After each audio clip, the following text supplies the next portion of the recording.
And welcome back to episode 81 of the Unpaid and Underrated Podcast. We are a podcast by crew for crew. I'm one of your hosts, Big Keith. I'm joined as always by my buddy here, Big Joey. Hulu.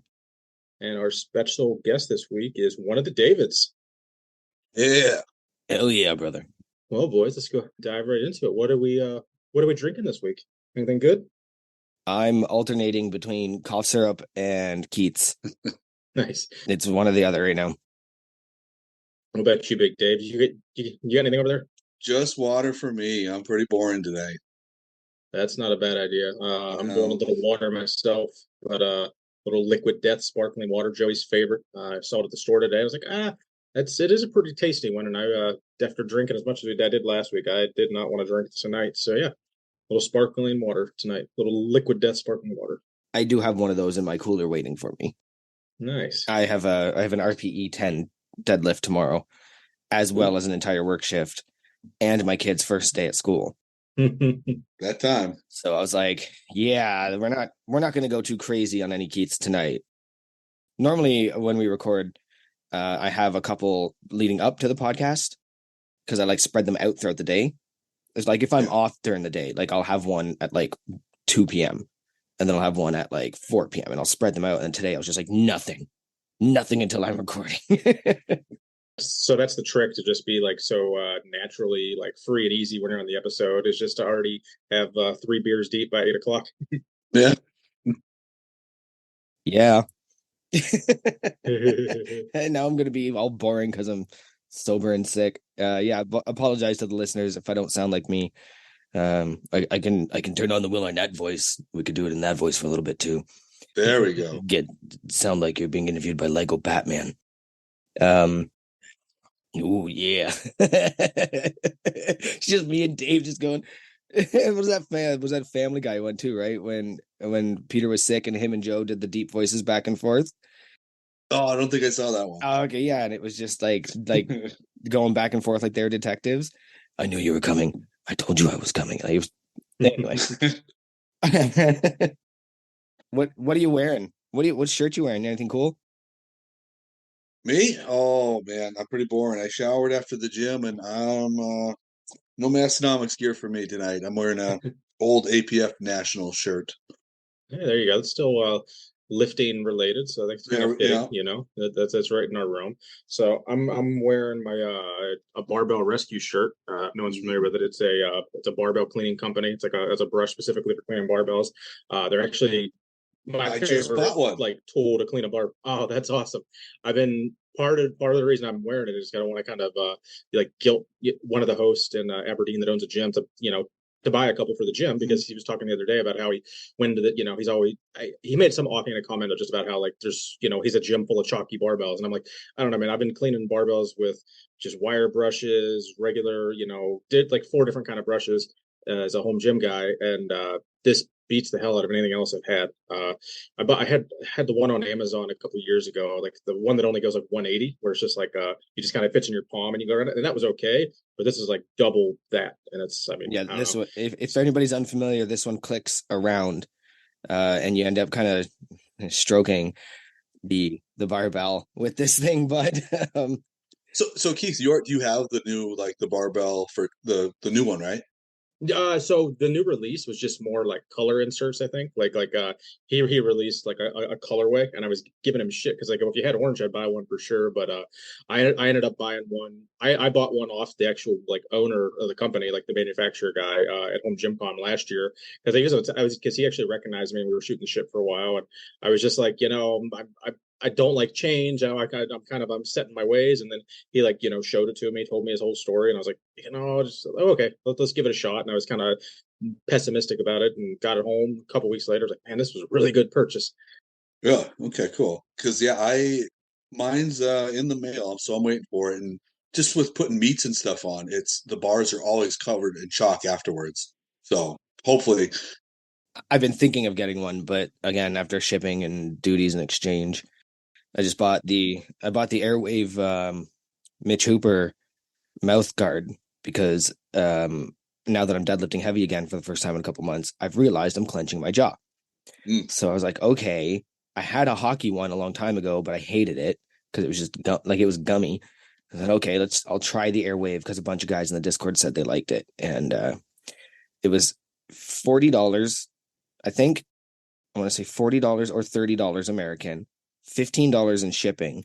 Then I paid another $20, $28 in duties. So this thing's pert near over $100 mouth guard. That's crazy. I might just honestly take somebody's advice and just start shipping shit to Keith. And then like once every 2 or 3 weeks, I'm just like going to work out at Keith's gym, taking one of my days off and making the trip down because it's like 2 hours. We can do that. I ain't too bad.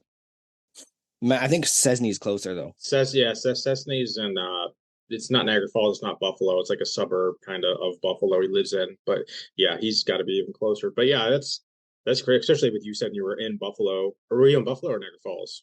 I ended up in Niagara and then in one of those suburbs you're talking about because Trader Joe's is in. There's no Trader Joe's in Niagara Falls, so I have to drive for half an hour to get there, and of course it starts raining, and my kid's refusing to use the potty, and I'm like, I think we should just turn around and go home. My wife's like, no, we're going to Trader Joe's. I was like, did you map that out? She's like, no, and I was like, that's another half an hour away, and of course right next to it's a Target. So when you first hop the border, there's a Target 15 minutes from the border, 15 mini wheats, and it's just ravaged because that's where all the Canadians go. But I didn't know there was one right next to the Trader Joe's half an hour away that was clearly better because tourists aren't willing to go that far sometimes.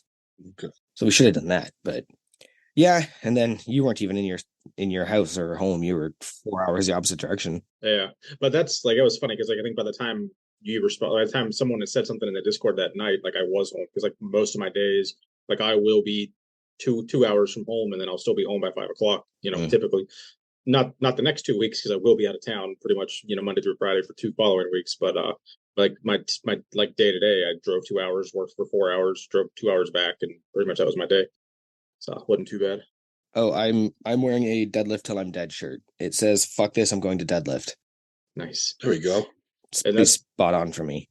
That wasn't the vulgar one you were wearing in Grant's video though, right? That was I remember that one that you wore in Grant's video in Aberdeen was super vulgar at the diner that you were self-conscious about because I don't know what you're talking about. Okay. I was going to ask you which one was that because I've heard so much about this shirt and I didn't get to see it. It's actually Grant. I don't think Grant posted the video, did he? Okay. So fine, I'll finally tell the story. So I was under the impression we were just going to grab something to eat and go to the gym. Yeah. Okay. And then everybody's like, no, we're going to this place. And we end up pulling into this fancy schmancy, like tapas diner or whatever that does brunches. But I hadn't realized it until I noticed a family of kids walk in. And they were probably right from church or something like that. Like they were all dappered right up. And on the back of my shirt, it says, lift heavy and eat ass. Oh, that's not even that bad. And attributes the quote to Gandhi. No, it's not that bad, but when you're suddenly surrounded by, like, it's not my city. I don't know who these people are. I'm just now offensive in their city. So at some point, I was like, this is the worst. And the dumb part is, I don't think at any point it occurred to me to flip it inside out. And I think when somebody mentioned it, I was like, no, that's not going to work. I'll get deodorant all over it. But like, that would have been easier than just trying to sit with my back to the wall for the entire time we're there. No, fuck this, I'm going to deadlift. At least the F is a little, like, it looks blurry. Gotcha. But yeah, no, that's the shirt. That's the story. Grant pulls out his camera and goes, why are you hiding that shirt? Is there something you don't want people to see? And I just hear me yell from the end of the restaurant, no, shut up, Grant, and just storm off. Well, somebody was wearing the same shirt, I think, at the zoo the night before. No, that wasn't me. I had a different shirt. I wonder, it might have been, maybe it was John. Oh, John has one like that. Yeah. Okay. Yeah, he has one like that. I like mine because it attributes it to Gandhi because that's, how many different people can I piss off in 7 letters or 7 words? But no. So now you all know the story. Did anyone take advantage of the 50% off in honor of the 50,000 Massnomics followers this week? No, just me. I did not. I'm the one who made the big. I made the big all go no show order right before it happened. Was that because you wanted to support them monetarily, or you just didn't catch that there was the sale coming up? For the team, isn't it? Yeah, it's actually for the spotters and loaders for our next meet that's coming up here. So that makes sense. Yeah. Yeah, I wouldn't have risked waiting until the sale because everything like, unless you're a, medium or a large guy, you're a shit out of luck after about 5 minutes. Mm-hmm. I think I had 4 different shirts in my cart. And by the time I went to go check out, 2 of them were sold out already. He's like, God damn it. And it was the ones I was like more leaning towards liking, but yeah, it is what it is. So it's good for them. They're going to be able to purge a lot of their old stock and optimistically get a lot of new shit in the next 6 months. You can't imagine they just massive purge and then like just, do like one shirt every couple of months. I'm assuming there's going to be something big coming up, I'd hope, but we'll see. I think I put the pocket tee in my cart twice. I was like, that's it. I'm finally pulling the trigger on this. And then I just never did because honestly, I have so many shirts. It's getting out of hand. And now people are trying to give me free shirts. And I'm just like, I genuinely don't need it. Like, you only got so much room. Yeah, I'm cutting the sleeves off a couple of them to try and get like more use. Because if sometimes when you get a shirt, it's not cut for guys like us. So I've got the big like bulky sleeves or the shoulders hang off. So I'm just like, yeah, just cut them right off. I did get in on Big Mike Van Wyck's pre-order because I really wanted to support that dude a little bit, and I have 50 Massonomic shirts and none of his, and I was like, all right, if I'm gonna do something, I'll pull that in. So that one's also a little offensive, but I don't much care. Well, speaking of offensive shirts, had popped up in the Discord today, something I shared. Another just smaller Instagram page called Masscast, I think it is, and they were really pushing one of their recent posts where it had like 10 different of their shirts, and they were all just like corny ripoffs of like other parody shirts. Like it was a parody of a parody shirt almost, and they were all like just somewhat kind of corny. But I mean, they're doing their own thing, I guess. But it definitely seemed a little hinky. So there was some good chatter about that in the Discord. I saw that. Yeah, that was pretty similar to a few shirts. Mm-hmm. And a beer logo. Mm-hmm. Yeah, for sure. Like we can't have ours. These guys are just printing them like money. I don't know, like something you print a lot of. Yeah, I'm sure they have to be getting a letter or something eventually.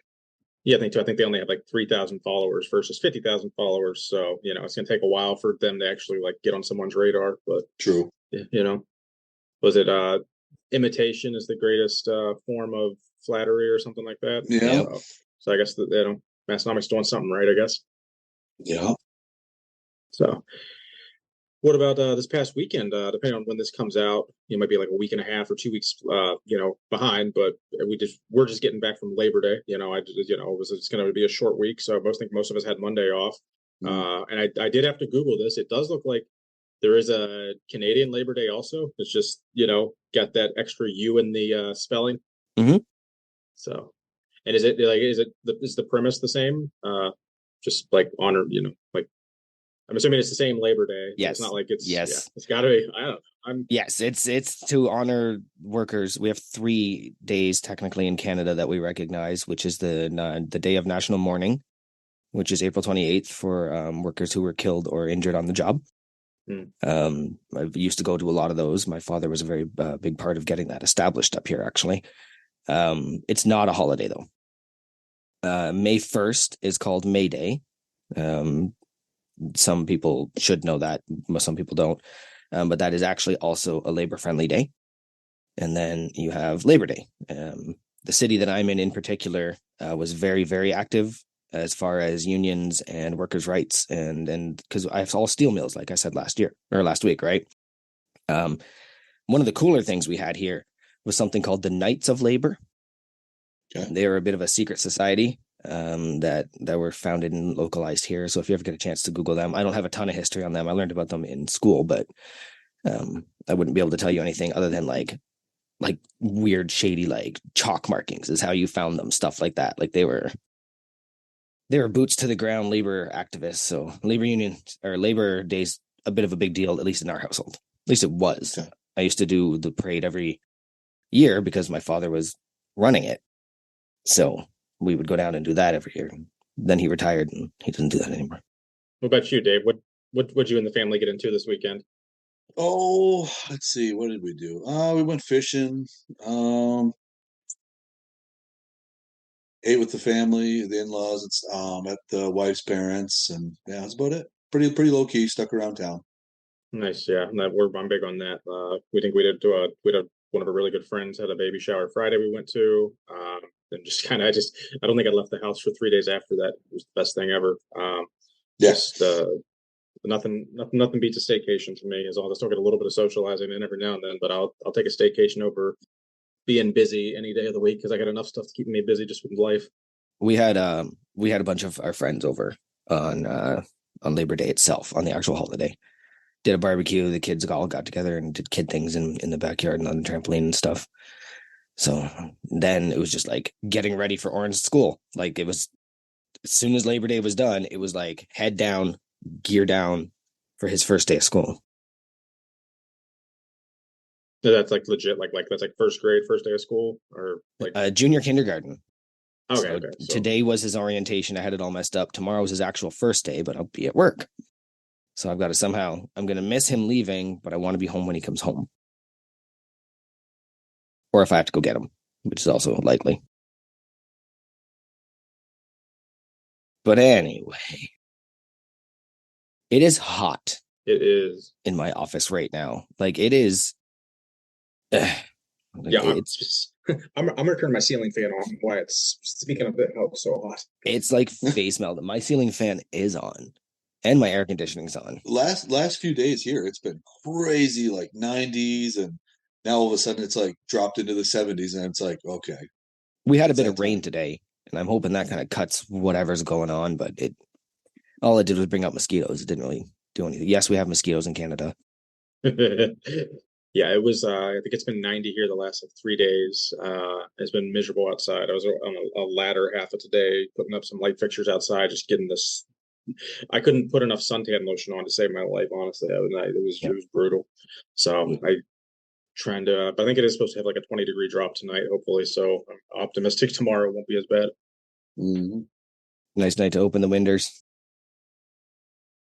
Now, Zoom username court. Or during court. Did you watch that? We don't have to talk about it. I just thought it was hysterical and it was worth, yeah.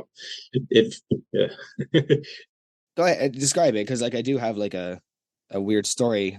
So there's like a 30-second clip maybe going around. I posted it in our I screen grabbed it and posted it in the Discord, but it's all over Instagram. So it's just like the video itself is just picture like a Zoom call, and it's for court of some sorts. I don't know if there's because there's a judge, so I'm not really sure what the premise is of court. But one of the guys the judge asked what one particular person's name was, and he said it's like Nathan Johnson or whatever it was, and then he's like, "You sure it's not Buttfucker 3000 like your username says?" And then like it pans to the guy's face, and he just like was like shitting bricks, and he was like, "You moron!" And like, he kicked him out of the Zoom call and everything, or made him go to the waiting room, and then it was just the funniest thing ever. And like half of what made it funny was just the guy's like just the way the clip was edited, how it just zooms into the guy's face as he's like realizing that whatever stupid username he put in is a joke probably a year ago, and it was just the first time that he'd been on Zoom ever since, because he was all like, "Oh, I didn't do it." Like clearly you did it at some point, so that was just hysterical. You've done that to us. Oh yeah, no, I did. Yeah. I think you had Aaron likes feet or something as your one. Yeah, because that was because I log into Zoom on my phone for the Massonomics podcast, and then half that is just like changing your username to poke at other guys in there. Then it was just still left on as like Big Mofo loves feet or something to that extent, and then he always changes his to something negative towards me. So yeah. When my Apple representative first came into the store, we were just exchanging contacts. And I had forgotten that I had set my contact to Big Joey because I was, I think, at the Arnold or something. And I was just like, that's how I was giving it to people. And it's funny because this is a work relationship and she's there. And then one of the area sales managers for one of our products is there. She goes, "What does Big Joey mean?" And this guy used to lift, so he knew right away. And he was like, that's it. That's your name forever now. And she's like, oh, I'm leaving that too. And I'm just like, it's a little embarrassing because this is work, but like, I'm pretty sure I can deadlift your total. So not that embarrassed. Nice. It's no buttfucker 3000 though. No, Buttfucker 3000 is just like I want to say, like last week we said what was the word that we said 100 times last week? I can't remember at this point. We were making, well, they said gauge a million times, then we said something on last week's episode. Jaeger? It's just yeah, we said Jaeger and Jaeger. So let's see if we can say buttfucker as many times to make that no word. Yeah, probably not a great idea. Just get that R rating on podcasts, on podcast.com or whatever website controls manipulates podcasts. Where all podcasts can be found. As a follow-up, interestingly, I was discussing it with my wife, and she doesn't really hear the difference between Jaeger and Jaeger. I do because you guys pointed it out, but now I've been trying to make a conscious decision to say it the way you guys think I should.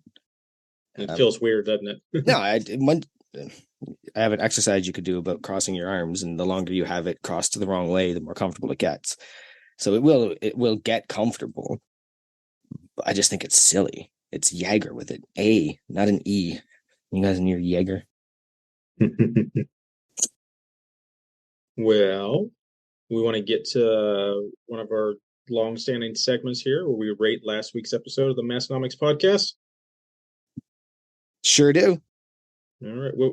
What'd you think about it, Joey? Did you get a chance to listen this week? I have not. We are recording early, so I'm not surprised by that because it's only Wednesday and Monday being the holiday. I normally record driving to and from work, or listen to the recording driving to and from work, and I think being off Monday, Tuesday, Wednesday takes out 3 of the lifting the days, and I think I was also off like Monday and Tuesday last week, so I'm maybe 25 minutes in. And some days I don't want to listen to a podcast when I'm driving. Sometimes I want death metal or something to keep my ass awake. But what I have heard is all of the stuff I saw live, and because I was there, 5 JD Power Associates. What about you, Dave? Did you have a chance to listen to it yet? I'm probably about 3/4 all the way through. I was listening to it at work, but I was out on my route. And about that time was when I realized I got a flat tire and I had a situation to take care of. That's no good. So, but yeah, what I've heard was good. So definitely give it a 5 there. With your flat tire, were you able to fix that by getting strong, staying strong, and using your strength? Any of those fit into there? It was a little bit more of a little bit of all 3 put together. That's the spirit. So, Keith, how do you rate? Yeah, I did listen to it all. I think my favorite part was when they were honestly when they were talking about the gauge and the strength, and his answer being the overhead squat. And I was gonna try to get in and like do an overhead squat before we did recorded, but I just didn't have I want to see if I can even do like the bar, and if I can do the bar, like can I do 65 like I have no clue, like just my body, like can I even keep my hands above my head while squatting to depth? And like, do you clean and press it for like, does it matter how it gets? Like, you don't have to necessarily, I mean, it's got to be something you can overhead press, right? Like that, like, so you literally got to like unrack it, press it, and then just squat. Or again, is that the gist of it? I've never done one or even really seen it, but I'm just trying to like start with a broom handle. Yeah, like just try and get them to, okay, whatever you got there then. Yeah, like definitely a unfamiliar movement for me. Yeah, when I was first working out, I used to do duck jumps, and that's essentially an overhead squat, but in the hole, you then just use your ankles and like your calves and stuff to just jump, so that you could increase ankle mobility and stuff like that. I clearly don't do that now because I have shit squat mobility, but sorry there, Keith, your rating? No, overall, there were some lulls, there was some boring spots, but for the most part, we're going to give it a 5 out of 5 this week for the old JDs. 5 out of 5. We are riding the line this week, guys. All right. I want to tell you about our friends at Massonomics LLC. Your first question is going to be, are those guys incorporated? Well, let me tell you, if you got any need for black t-shirts, blue t-shirts, or other black t-shirts, you're going to want to head over to Massonomics.com. Tonight, I'm going to tell you about what am I going to tell you about? The All Go No Show tee. You might not be flashy, but you can always get the job done. Fabric laundered, 4.3 ounces, and 60/40 black combed ring spun cotton polyester makes this shirt, well, one not to miss. And if you tune in now, while I'm saying this, you can go to massonomics.com and get that for $14.99. That'll get you entered into the job, but by the time you're hearing this next week, all that'll be over and they'll probably announce the winners. But that's it. That's our friends at massonomics.com. One might call them our sisters. One might. Should we get our guest on the horn? Yeah, he's been in the waiting room. Once he was technically already in, but he had the username buttfucker3000, so we had to kick him out for a little bit. But now we can now he's paid his penance, so we can get him back in. Put him in the waiting room. Dave, is that you? About time. Oh, Big Dave, eh? Look at me getting this wrong already. You're gonna be like, who you talking to, man? Who you talking to? Well, welcome to the podcast. Thank you for being on. One of the Daves. One of the many. It made sense. It made sense. Now, I think we first met not in a very, I won't say like in a very informal way. I think I ran up to you and jammed my phone in your face the moment you weren't announcing. So the moment you stepped back to have something to eat and drink, okay, I come flooding up to you at the Lift Hard, Live Easy, and I yelled, "Are you working hard or hardly working?" And you were like, "Who the is this guy?" And then as soon as I was done recording, I was like, "Oh, it's Joey. I'm from there." And then you kind of clued in, but like, I kind of felt bad about that ever since that. Like, you were so busy all day, and I was just like, the one moment he gets, I'm gonna go take it from him. But you handled that with grace, poison grace. No. It's what I do. So, I guess with that awkward silence, I'm going to ask the first question. Uh-oh. So what brought you to Massonomics? Oh, honestly, I came across the shirts, apparel, and stuff like that. Seen it for a while here and there, and that's what, sucked me in. And I didn't get involved in the Discord till quite a bit later. So probably, I think probably the first order was probably back in maybe 2021, 2020, kind of around there, around that COVID area. I remember that because, yeah, that would have been the year when like the no expo at the Arnold and all that fun stuff. So, well, I wonder when did the Discord start? Shit, it was. If only we had a timeline for this type of thing. Well, you should be able to, because I know I was at least 4 or 5 months late to it. I think it would have been like the spring of 21, and I think I was like a fall of 21 kind of. If I had to put money, because you should be able to go to like let's see, Big Joey joined in August 2021. So okay, and I was like number 60 something, so okay. It was probably spring of 2021. Good call there. Yeah. Now, did you know them from? Because like, did guys from the Massonomics gym go and travel to any of your meets prior to you becoming like crew and doing all that? Because they seem like they had known you. I mean, they reached out to you specifically to do their meet. So I'm assuming there had to be some kind of connection there prior to, right? Yeah, it was a few years later once we finally crossed path. Actually, it was me and Tanner actually did the same meet in Rapid City a couple years ago in the summer. And I come in, to go to weigh-ins, and I'm wearing the bench heavy shirt, and nice. It's like, hey, and so that's when we made the connection and stuff. But even prior to us meeting, I know I reached out to them about coming up to Fargo for the North Dakota Open, which was going to be that following fall, so in a couple months, and so we were able to touch base and face to face at that meet. So. Did you know who Tanner was when you first saw him? No, I didn't make the connection until. So he actually told us about that on the podcast. Yeah. He pointed out, and I pointed at him, and then we kind of just started talking, and then that's how we met. So it wasn't like I was like, cool. wasn't like I was like, hey, that's the guy. I was like, Yeah. I don't know who this big guy is, but we're talking. So Yeah, I remember him telling the story that he was at a meet and somebody was wearing one of their shirts and he was just like trying to like get you to clue in, like, and I'm that guy. yeah, because that's what it was. It was like, oh yeah, okay, we've been emailing each other. That was, it was finally to put the face to the name kind of Yep. thing. So Well, it's what we all did last month or 2 months ago. Yeah, yeah. and speaking of names and faces and all that, Dave, where can we find you on Instagram and all that? Yeah, on Instagram it's the Dave 31.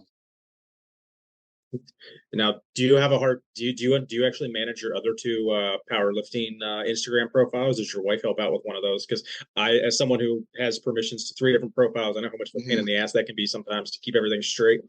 No, yeah, I run the XPC one and then the Stensland powerlifting one. Which funny story about the Stensland powerlifting one. That used to be, it was the USPA North Dakota page, and before we did the split and left USPA. So, but yeah, they were trying to make us stink and like, oh, you can't take that page. I'm like, well, I created it, so I'm just going to change it to Stensland powerlifting. So Yeah, that's fair. Yeah, I think yeah. I remember talking to you about that when you created the other page, the XPC North Yeah. the XPC one. I remember you talking to me about that a little bit. So, and Mhm. now it's kind of stinks because you kind of want to like merge them together, but like Yeah, really I you can't know. do that because you probably have 500 followers on one that don't follow the other and vice versa. So like it's just kind of like I can see how that'd be a little frustrating to keep them separate or not being able to conjoin them essentially. Yeah, that it is.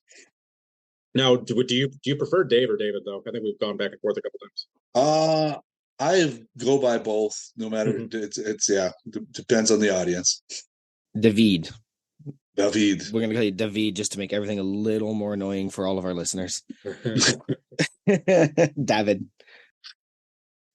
So same thing we ask everybody. What is, and especially this week is a good week to ask this because everything's all sold out.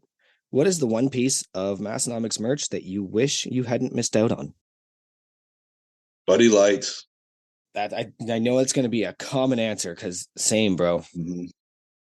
That was initially the shirt that I saw over and over and over, and I'm like, okay, I want that shirt. And by the time I went to go get it, it was like, Yeah. man. So Yeah, and then Ronnie had to ruin it for all of us.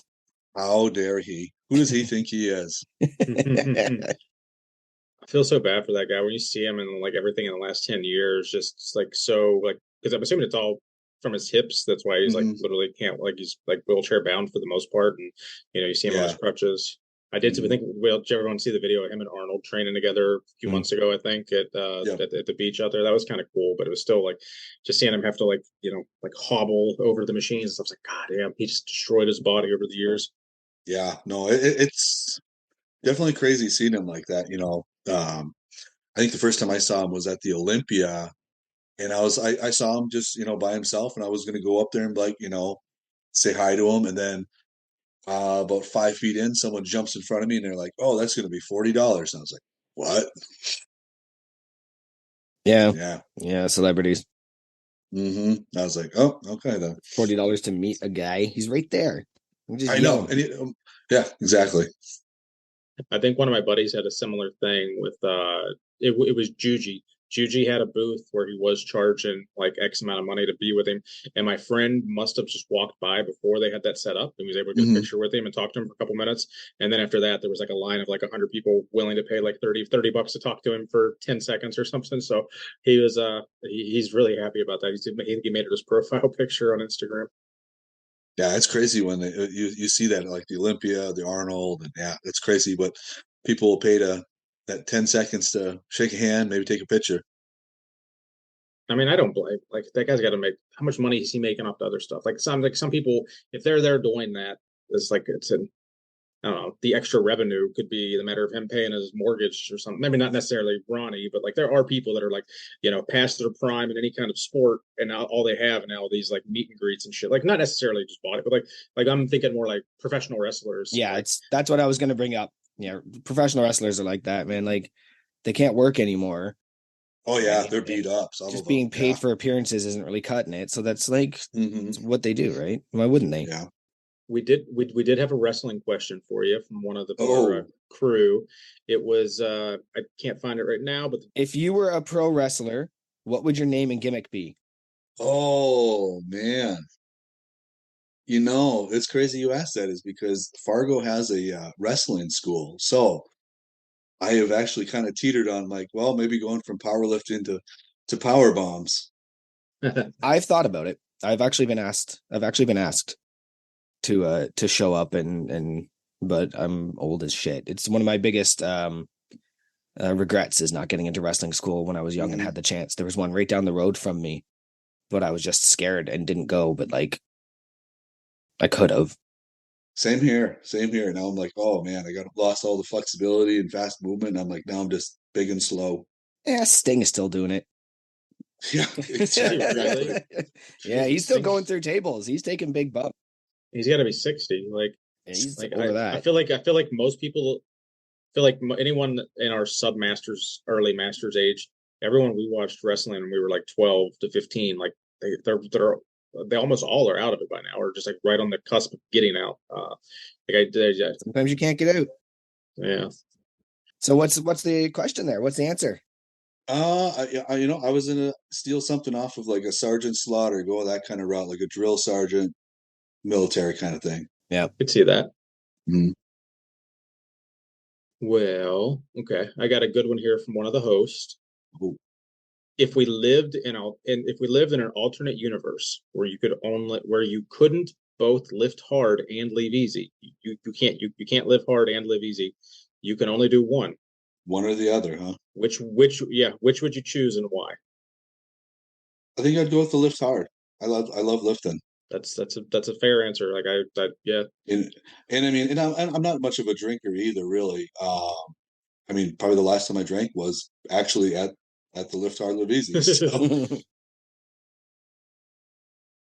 So yeah, that's a pretty easy one for me. I definitely choose the Lift Hard for sure.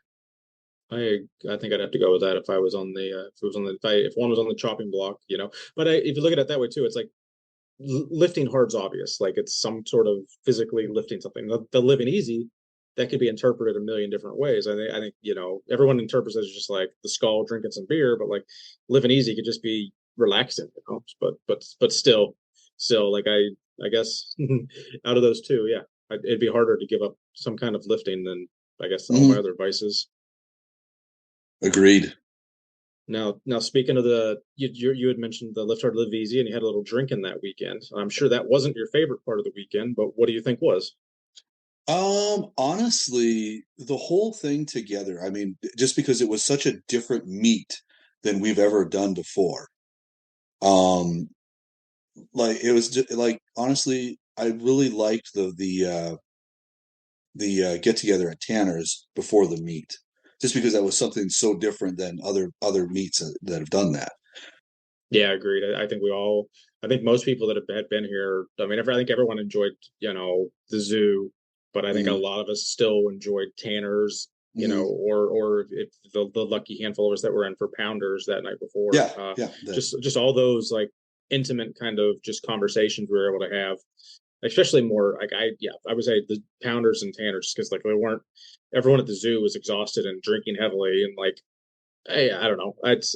I'm not against that, but it's still like I definitely have more fun in a more intimate setting where there's not music blaring. So yeah. Honestly, I didn't. I mean, with this, if the music wasn't so loud, that was the only my takeaway would be is like maybe keep it down a little longer.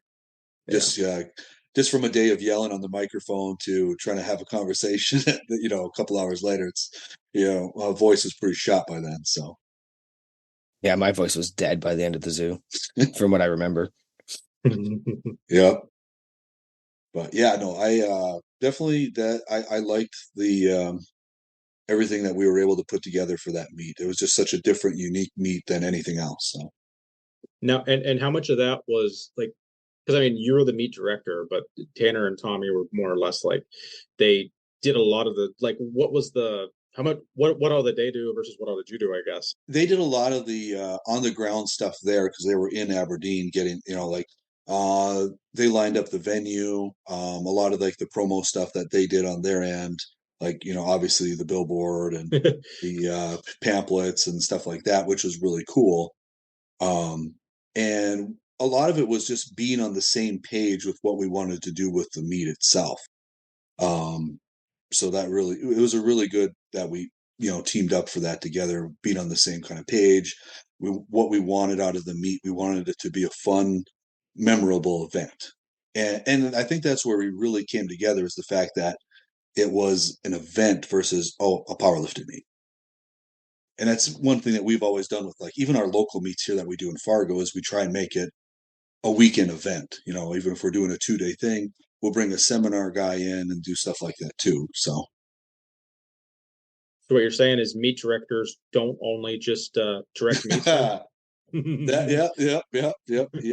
you saw that. So yeah, that's been floating all over. I don't know if you wanted to. I mean, I if you can use it as a platform for that if you want, but you don't have to by any means. Like we try to keep it silly goose. I know that was kind of a touchy subject and for all parties involved, but feel free if you wanted to elaborate at all. If not, we can move on. Oh no, I mean, it was one of those things where for us, I made a couple reels and videos, kind of poking some fun at some things that were done in the past. But when we left USPA and we're going XPC, we had a lot of people who were like, well, not a lot, but there's a few people locally who were like, what are you going to do with XPC? You're never going to succeed. Your meets are going to be nothing, blah, blah, blah. And it was one of those things where it was like, well, we can't say anything until we have our first XPC meet. So, and that was kind of where we kind of came together with all that kind of stuff like that. But, and it was a sponsor that helped us out locally with events. They came, set up a table, provided prizes for some of the events and stuff like that. And that was the extent of what their involvement was. They didn't have anything to do with, organizing or putting a meet on. They definitely weren't anything like with Tommy and Tanner, like their involvement with putting on a meet. It was just these guys showed up, put up a table, threw some prizes at the lifters at the end of the day, and that was it. So it was one of those things where, they say that they came out and they said that, meet directors just show up and run the meet. That's all they do. And it's like, well, anyone who's ever ran a meet knows how much work's involved. So I'm sorry, I got a little lost there, coughing my brains out. The sponsor said that about you, about meet directors? Yeah, it was a local sponsor here in North Dakota. Yeah. So it wasn't Barefoot Shoes. Oh no, God no. Because you're up there too, right? You're up there near them. Yeah. They're up in Fargo. So yeah. No, this was it was a local sponsor that did the USPA meets with us out of Williston. So yeah, all right, okay. I'm back online now. I'm back. I'm back on track now. Well, yeah, we don't want to dredge up too much other past drama, so we can go ahead and let's look at 2024. So what is going to happen at the Lift Hard Live Easy Classic 2024? Is there, I know everything's kind of in motion right now, but what do you picture the meet being? Yeah, so far, I mean, what we've talked about, I know we're looking around the same time frame as this past one.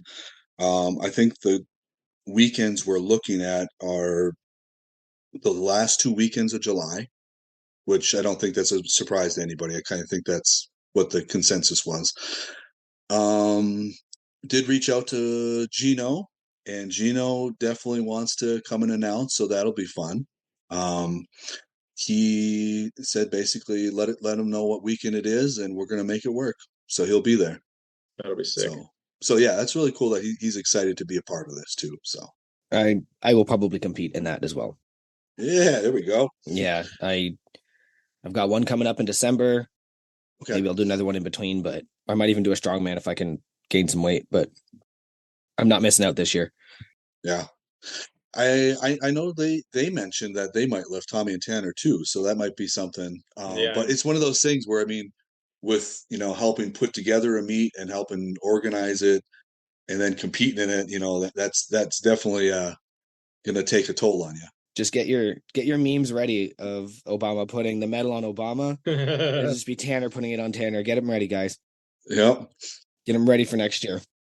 Do you think it'll end up being a two platform meet then? If we're gonna like, because I feel like the demand is gonna be like they're gonna have about 200 people that want to do the meet, and we're gonna have to cap it at like 100 or something at this point. Yeah, no, we are on my end. We're already planning to run 2 platforms. You heard it here first, folks. Tanner and Tommy aren't committing, but we're committing. But and the thing with that is, I'm like, we could, 3 flights on each one. That's 90 lifters.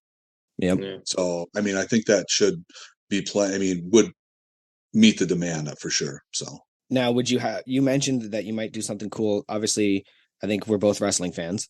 You said you might do something cool like entrances. How would that look on 2 stages?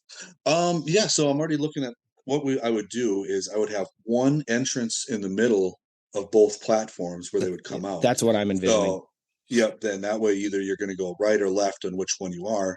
So obviously in the warm-up room would have, the screens on which side you're going to be. Your warm-up area will be on the left or the right, and that's kind of where your staging areas would be. So, but utilize one big entrance to come out.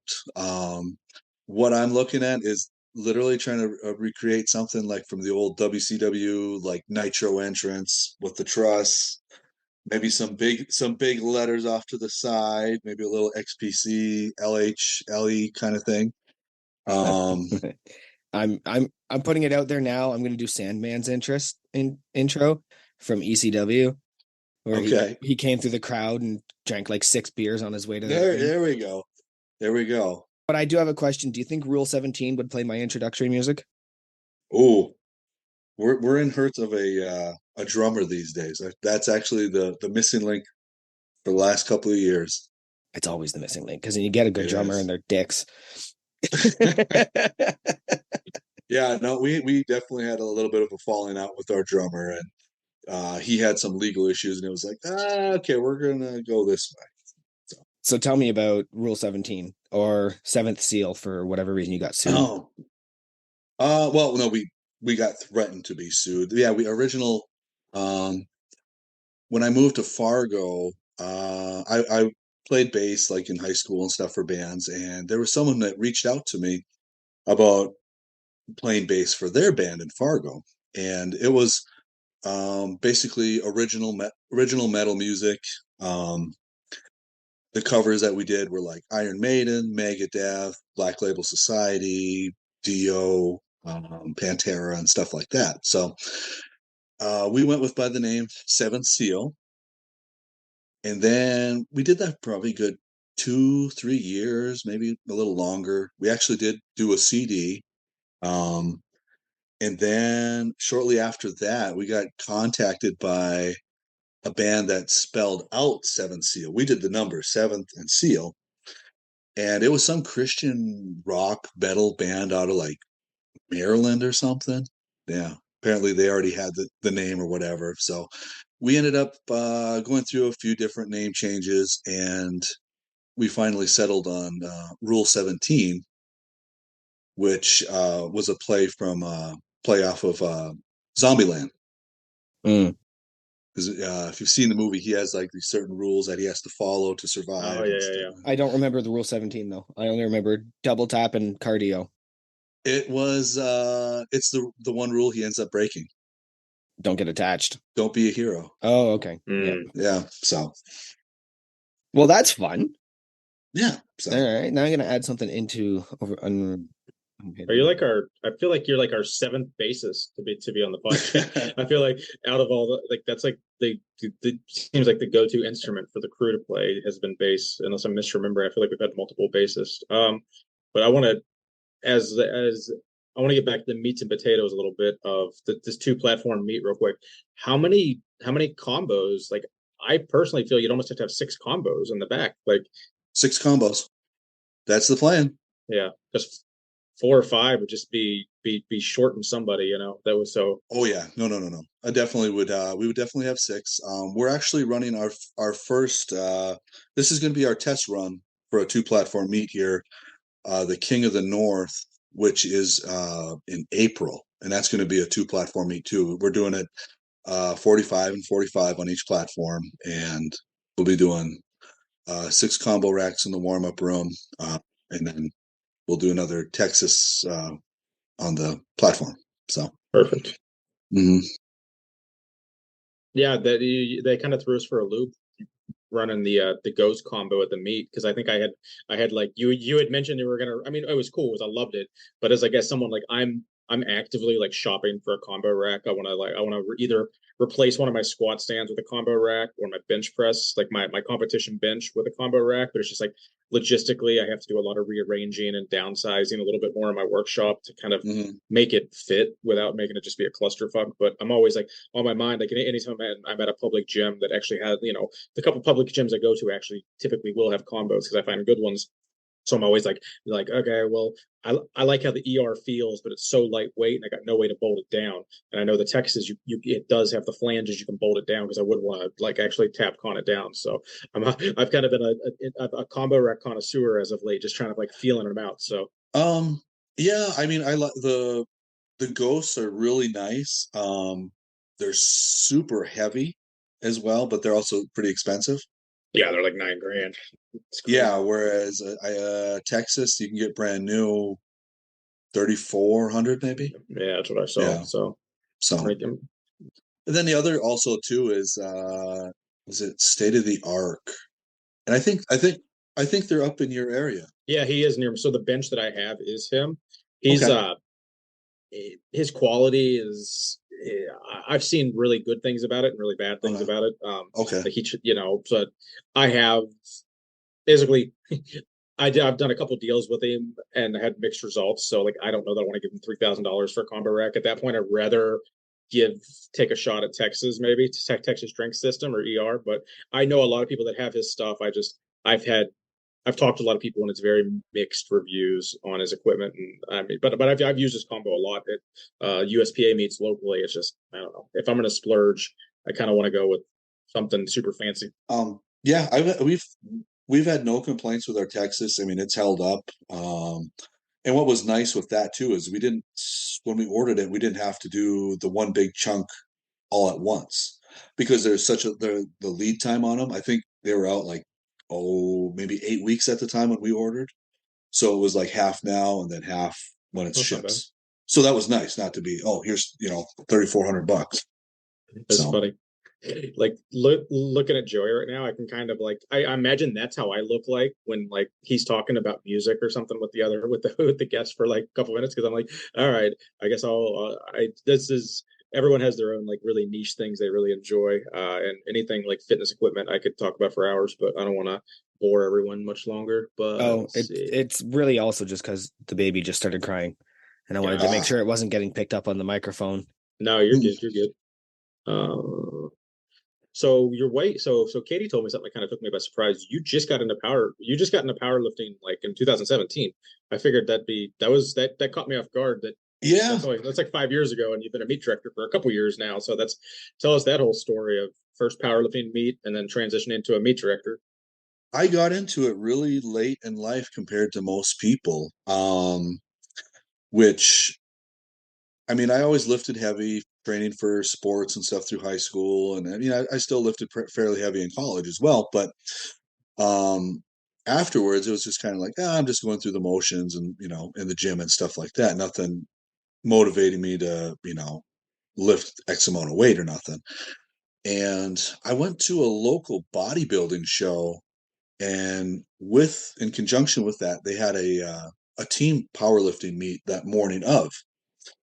And I went to that with some friends from the gym, and I'm sitting there watching these guys lift, and I'm like, okay, this guy looks about my weight, my height. I'm like, I think I can hang with these guys, with what I lift in the gym. And so I go up and ask one of the refs, when's the next meet? How do you sign up? I want to kind of get in on this kind of thing. And it was an APF meet, and like it was just like pulling teeth to get any information. Like Yeah. the refs couldn't even tell me like where do I go to sign up, and I'm just like, oh, okay, what's the deal? Well, I keep asking. Then I find out that their next meet is going to be at this local high school. Well, I knew the principal of the high school because he used to be in a band with me in my high school. So I was able to make the connections. Was that fatal? That was Fatal, the legendary. Yeah. Yeah. So but yeah, he was the principal. He put me in contact with the meet director, and I was able to, like, get signed up. But it was one of those things where it's like, if I wouldn't have just kept being persistent, trying to, I maybe never would have gotten to the sport. Well, I that is a thing that doesn't get talked about a lot, and most of the people listening already know my feelings on it. But gatekeeping in powerlifting, I have zero patience for it. I have zero patience. But it does seem systemic. When I was looking for my first meet, I was just like, okay, that's it. Like, I want to do something. And then, like, there's nobody out there. There's no mailing list. Okay. So you join a federation. They don't mail out, here's what's coming up. Okay. So I ended up doing an unsanctioned meet, but I had no clue. I had no clue it was unsanctioned or anything. I was like, it's a meet. It's close to me. I'm in. Yeah. And then the next one, it kind of was harder to find, but I ended up, finding some of the gyms around us that do them, then finding out the federation later. And then, like, all you can do is watch their Instagram and hope that when they post it, you're fast enough to get in on it. See, and that was a big thing, that once I got involved with putting on meets, that was like, okay, well, I don't want people to go through what I did, because you're not going to grow the sport. I'm like, you just made it. Why are you making it hard to sign up? If I ever get involved on a level that's, not just a competitor, which might be in my future, because sometimes I do that. I just get like hyper focused on wanting to do things. And that would be one of the first things I would eliminate, is like, it shouldn't be a mad rush to sign up. The last meet I sold out in 30 minutes. There's 60 lifters. Yeah. And it's like, either A, there's not enough going on around, that's the hunger. By the way, it's $160 sign up fee. Canadian. Okay. And I'm not even sure there's prizes. Oh. But people still paid that. Like, people still paid that, because that's the hunger that's around here, but also just like the desperation for people to get in on it. So it's a good thing you brought that up, because it is something that we might not talk about enough. Is not the ability to push people away from it, but the ability to just make it hard to get in. Yeah, and that's what we've really did. Like, and I think we utilized Instagram and social media really well, just regionally where we're at, and so it's been a big part of with getting the word out there. People send me messages and questions about meets or this or that, or how to sign up, or where the next ones are. I mean, I'm pretty available on Instagram and stuff like that to answering that kind of stuff. So, well, I don't know how much more meet talk you want to do. oh, I'm here all night. I just want to throw it out there, and if there's anybody else listening from any other federations, barefoot at XPC being allowed, everybody needs to mimic that. Everybody take that, because every meet I have done WRPF and unsanctioned, shoes are required, and I love lifting in bare feet.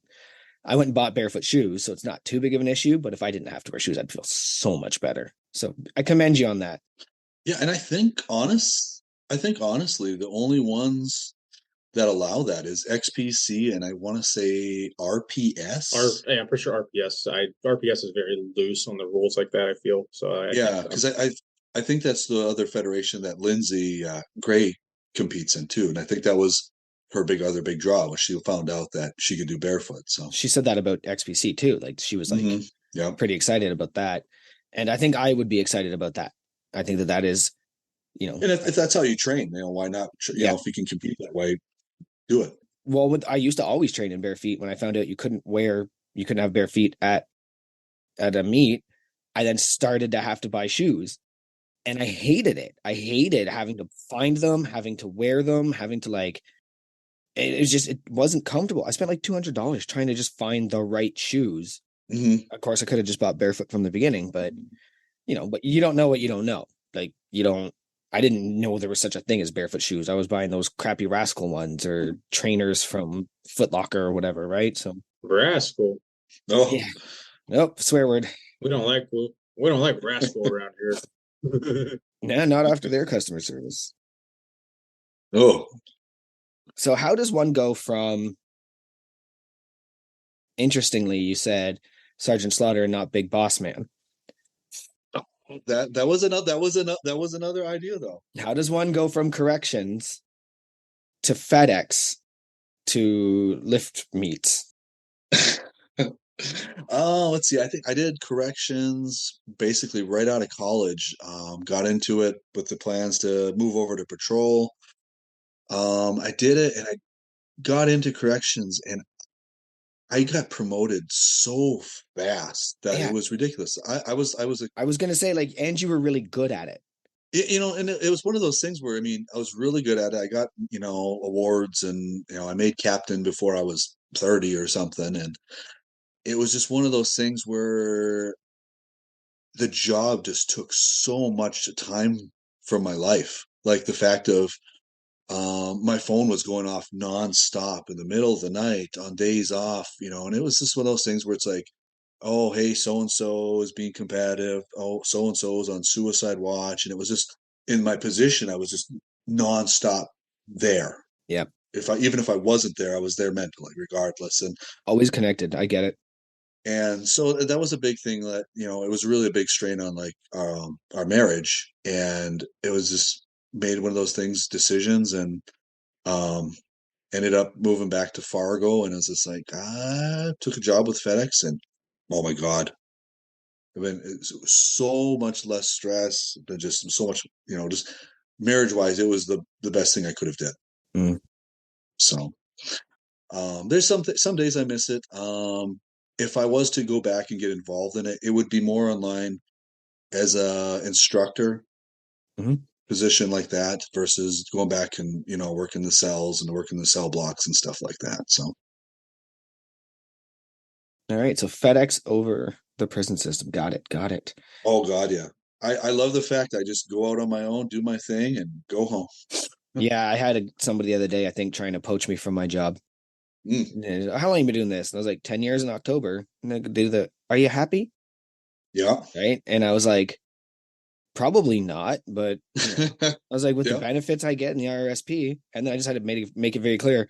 The next Mm, job I take is not customer facing. The next job I take is me working alone. there you go. That's where it's at, man. And then they were like, oh, well, yeah, we have like customer. And I was like, yeah, nope, not interested because you can't pay me what I make here after benefits at all. Like, I know we're the top paid in my industry. Yeah. I'm not going to take a pay cut to do the same job. I'm going to take a Mhm. pay cut to go do something less stressful. Exactly. Like, Yeah. so I hear you on that one. Hmm.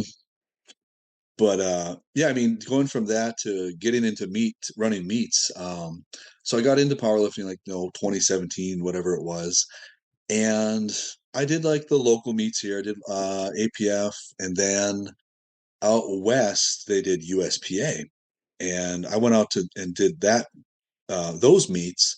And just from doing them, me and my wife got to know the meet directors there, and they realized that how much we liked the sport, being involved in sport, just competing or whatnot.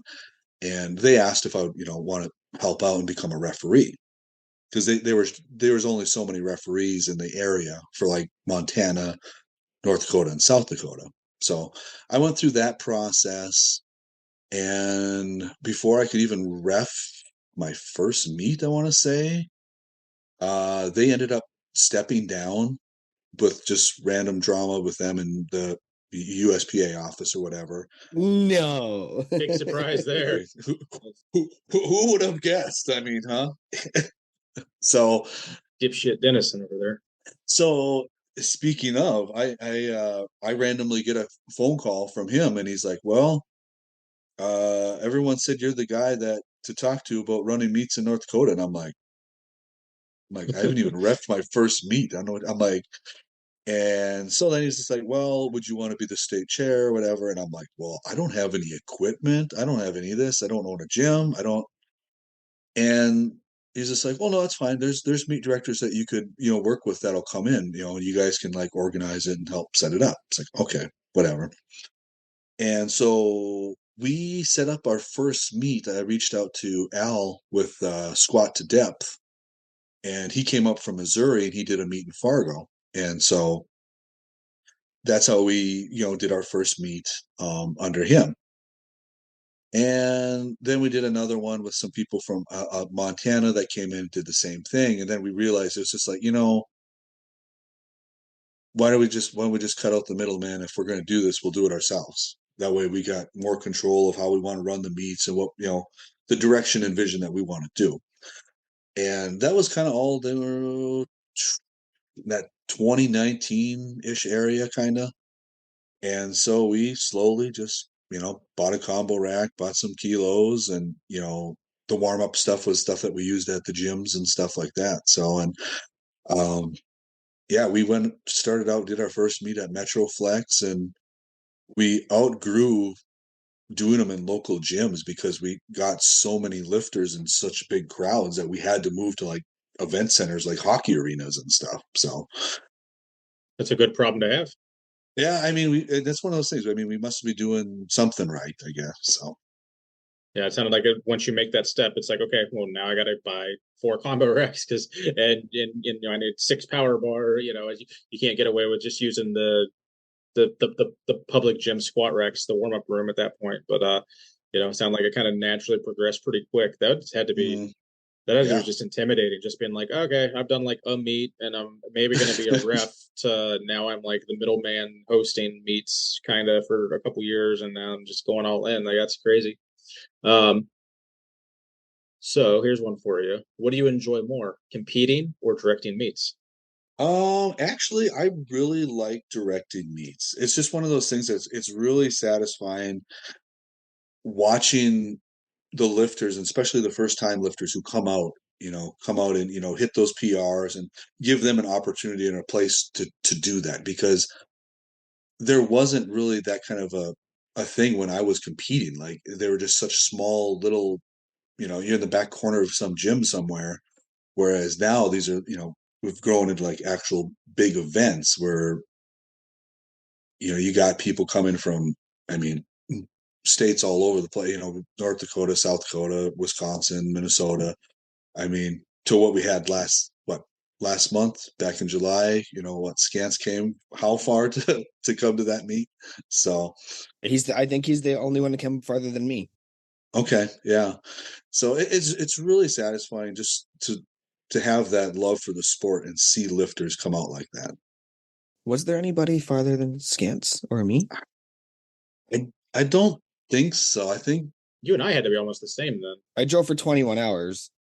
Yeah, I think I think Lindsay or Dan would have been the next closest, but then they end up not coming. So, or next furthest, anyways. I know it's really cool what you're saying, and I can't say that I would disagree. I think that giving other people the opportunities that maybe I wished I had. Yeah, when I first got into it, and I'm not saying if anybody from my meets, shout out to Apex and Burlington, you guys have treated me amazing. You guys are amazing, but there's always things that that I would want to do to make it better for somebody else, and you got judges and handlers. Judges and handlers screaming at these people. It's their first meet, and they're screaming over the cues. Right? Like that might be one of the things I do where I'm just like, nah, handlers, F off. Cues are more important. Yeah. Like that might be one of those things that I do because your judge is there to help you and everything. But if you can't hear the cues because they're yelling the same cues, but the ref is the one giving you the lights, things like that, it might be a little different. And going back to it, it's like, I want to put on meets that I would have liked to compete in. Yeah. Which is kind of a double-edged sword because it's just like, we're putting these on. I'm like, man, I wish I was out there. But I can't. but how douchey would that look, though? Is if like, oh, hey, I'm But I'm like, I'll never do that. Even, but I've seen meet directors who will do that, and I'm just like, oh man, that's not a good look. Yeah, the couple I'm for first name basis with a handful of meet directors out here, and none of them will compete at their own meets. They will need like they'll specifically travel to go do other meets just because it's it's kind of just goofy. Yeah, and I mean that's how I met Tanner. Was I had to travel to Rapid City to go do a meet. So out of all the meets you've hosted, what's the most impressive?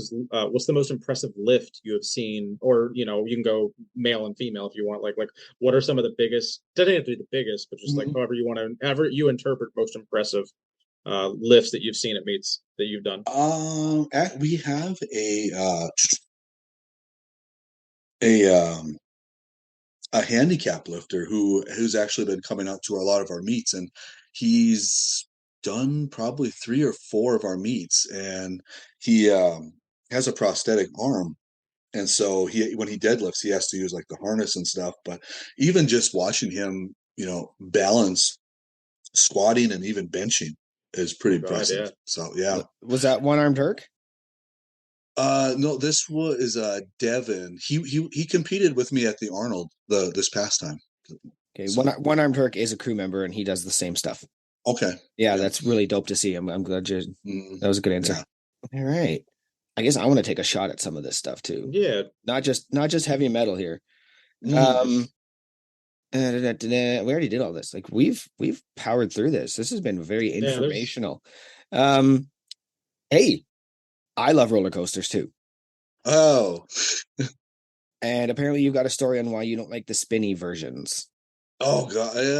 Well, it's not necessarily spinning. It's the little, like, your local county carnival rides that basically sit in place and you just like spinning like that. Yeah. Those do not do well for me at all. Like, they just mess with my stomach. But roller coasters, big stuff like that, oh, I can do it all day. Love it. Yeah, I think we talked about it last week or the week before. Did you know Canada has the highest free fall drop roller coaster in North America? I did not. Where's that at? It's called the Yukon Striker at Canada's Wonderland here in Vaughan. Okay. And the week it opened was the week before my son was born. And I turned to my wife and I was like, I gotta go. She's like, I'm not coming to that in this heat, this pregnant. So I went all the way there by myself. Really? And I rode that thing a couple times. Okay. I ended up finding a buddy who's, I think he was from North Carolina. Yeah. And he was a young kid who I think might have had some autism. But he was just like, oh yeah, my mom takes me to all of these. And he had a book, and this kid's traveling North America just to go on roller coasters. Really? And he was like, when I found out this one was here, I was coming. I was like, when I found out this one was here, I was coming. So me and him ended up riding a couple at the same time. Just, because you don't want to be alone all the time on the roller coaster. And yeah.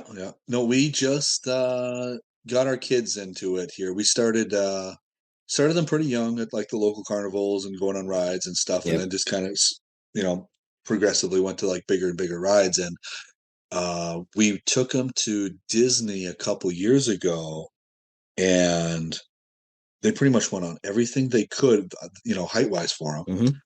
And then we went back last year, and literally the only ride that they didn't like was the Tower of Terror, just because of the drop and stuff like that. Yeah. But all the other rides, they loved it. Yeah, Oren's already on board. So it was really cool to kind of bring them into that thing, because before then it was like, that was me and my wife's thing, was going to amusement parks. Like, that's what we did on our honeymoon. We went to Orlando. So, well, my wife hates rides, so getting my son into them benefits me. And we did that too. We went to the local peach festival, because it's the big peach harvest festival. And I forgot there was a midway, and I ended up buying way too many tickets. Oh, the Carney games. Only to see, as soon as we get in there, the drop zone, so the one that goes up and then just lets you drop, completely shut down, surrounded by security, people crying, ambulances. So I was like, so we're not going on that one. No. So I took him on a couple of the spinny ones, but I put him in this little dragon roller coaster. Oh yeah. And it's like it has a height limit and maximum. Okay. Right. And he begged 3 rides on that. There you go. And here we are. It's hot. I had somewhere to be. My wife just disappeared. I had to use the bathroom, and I'm getting frustrated, but I'm like, I'm not going to take it away from him until it started raining. Then it was like, okay, we got to go, buddy. But he's all in. So is there any particular reason, like why your wife doesn't like rides, or is like just the spinning, or just she gets motion sickness. She has to like eat mints while we drive to like focus on something. Yeah, and if I drive the way I like driving, nudge nudge wink wink, she'll get pretty mad at me because it's too whippy. And gotcha. I enjoy sport mode, let's just say. Yeah. Because, oh man, I think it was when we were still dating pretty early on, we went to like the local county fair, and I wasn't really into rides or anything like that, but I was like, all right, I'm gonna, try and tough it out because she likes rides. I can't, wuss out here. And I don't know what ride it was, but I am probably just pure white in the face and just gripping on for dear life. And it's nothing big. It's just some little ride that's spinning around in circles. And at one point, I think Katie looked over at me and she's just like, "Are you okay?" And I'm just like trying to just hold on for dear life. And I'm just like looking down at my shoes because I'm just sick to my stomach now. Yeah, big rides I can do, but yeah, little spinny rides, not at all. Like, I think when we went back to Disneyland with the kids, the teacup ride, like my daughter was wanted to spin it. And I'm like, no spinning. I'm like holding that Oh thing. yeah. Yeah, So, when we went on that, we took both of them, right? Because it doesn't really have a height restriction. Like if you can walk, you can go on it. And I looked at Morgan and she's like, don't. And yeah, like, I'm a that's strong dude. And I was like, oh, I'm gonna. And what I would do is spin it, but then I would stop it abruptly to spin it the other way. Oh, she could have killed me for doing that to her. She's like, I'm going away now. Like, you. Oren's yep, loving it, eh? He's all squished against the back, laughing. She's just like, yeah, I hated that. yeah. The spinning gets me too. I can't do it. Well, if you ever come up here to go to that roller coaster, let me know. I'll meet you there. Like, give me like 2 weeks Yeah, advance notice. Look for videos of it because what it yeah. I'll does have to. is they take you and it doesn't fall straight down. Mm. It has a hump and then it falls actually a little under itself. And what they do is they Ooh, okay. stop you right at the hump so Yep. that you're staring down at the ground, Oh, seeing what's yeah. about to happen. But then you actually go underground. So at the bottom of this, Okay. just to make it a little farther, you actually go under the ground into a Okay. tunnel. It's terrifying, but like in the best ways. Yep. Sounds like a blast. You were talking about how one of your first dates with Katie was at like the amusement park or whatever, right? Or it's carnival or one of the early ones potentially. So that'll segue into the you must have had a good time because you didn't just leave her there, as I've heard you did one lonely sad girl that apparently the conversation Oh wasn't going God. well and you left her. You just I want to hear that story because I don't think your big ass went out the window in the bathroom. So how did Oh man. And this is something that literally just bothered me for years afterwards. I still feel bad about it. Oh, I'm glad we could Um bring that up. Yeah. yeah. So it was just one of those things where it was a girl that, the only time we've ever been around each other and hanging out was, involved drinking. So everyone, well, then like we meet up and it's like there's no alcohol involved and it's like, who is this person? And it was just like, okay, it was like, okay, I don't want to be here. She probably doesn't want to be here. I was like, okay. And we didn't even order nothing like that. And it's just, I ended up just like getting up, going to the bathroom and leaving. I Yep. know I'm a horrible person. I'm sorry. And, I but think it was one of those things where it's just like, oh my God, I probably scarred that poor girl. I think we all have a handful of things in our life that we just wish we handled a little bit more ethically or just not as douchey. So Yeah, that would be one of them. Yeah, that one's I feel like if you said you didn't have those, you're when there's something wrong with you. If you say you've done nothing wrong your whole life, so you're good. It means you're lying. Yeah. It means you're lying or you've never been confronted with the consequences of hurting other people. so yeah, I'm waiting for the karma of that one to catch up because it's probably not going to be good. Yeah, that's the thing about that kind of thing. But otherwise, you might have just beaten karma by doing good things since, right? Now Hopefully. that wouldn't be who your stalker is, right? That's where I was going next. Nice. One would think maybe, but no. Oh my God, this goes back to 2009, 2010ish. I mean, I'm working corrections at the time, and there was an individual who got picked up It was being looked at by the FBI. And they got picked up and they were in our custody for not very long. The backstory behind this person was she basically defrauded some dude, like said he got her pregnant, and he was like a local or pipeline guy, seasonal worker, came out and was in the area, messed around with her. And she's like, well, I'm pregnant. I need money to, have an abortion. And so he keeps sending her money while she's not pregnant. She's just, seeing dollar signs. Mm. And well, I want to say he was maybe out of Indiana or Illinois or something like that. But he ended up hiring a private detective to look into it because he's like, okay, this is getting ridiculous. I sent this girl like $30,000. This doesn't add up. Yeah. And I think it turned into like interstate wire fraud or something like that. So that's why the FBI got involved. And so that, she gets picked up for that, gets sent away to, federal prison or whatever and whatnot. Well, in the meantime, I somehow must have made some type of an impression because I'm already gone from this area and not even there anymore. I'm working at a whole nother detention facility on the other side of the state. And local, officers that work in the area are like, oh, dude, she's like dropping your name left and right. And I'm like, well, why? That's not going to help her get out. If she gets arrested, what's that going to do? I'm not even there anymore. And it goes on and it turns into, and it's like this one detective that I'm friends with actually reaches out to me and is like, dude, this person made a whole backstory about you and that you guys have a relationship. And I'm like, what?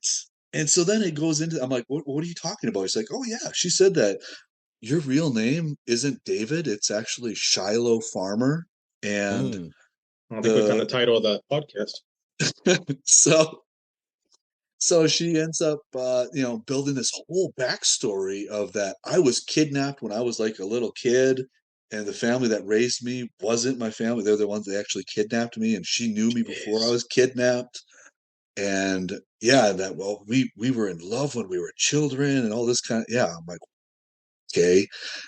And then she said that I was married to her, but the reason no one sees me around anymore is that I was in the hospital in a coma.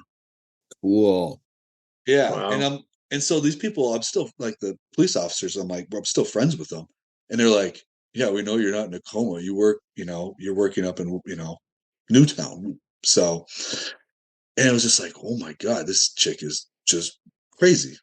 So anyway, she's, dropping my name left and right, saying that we're in a relationship. Uh,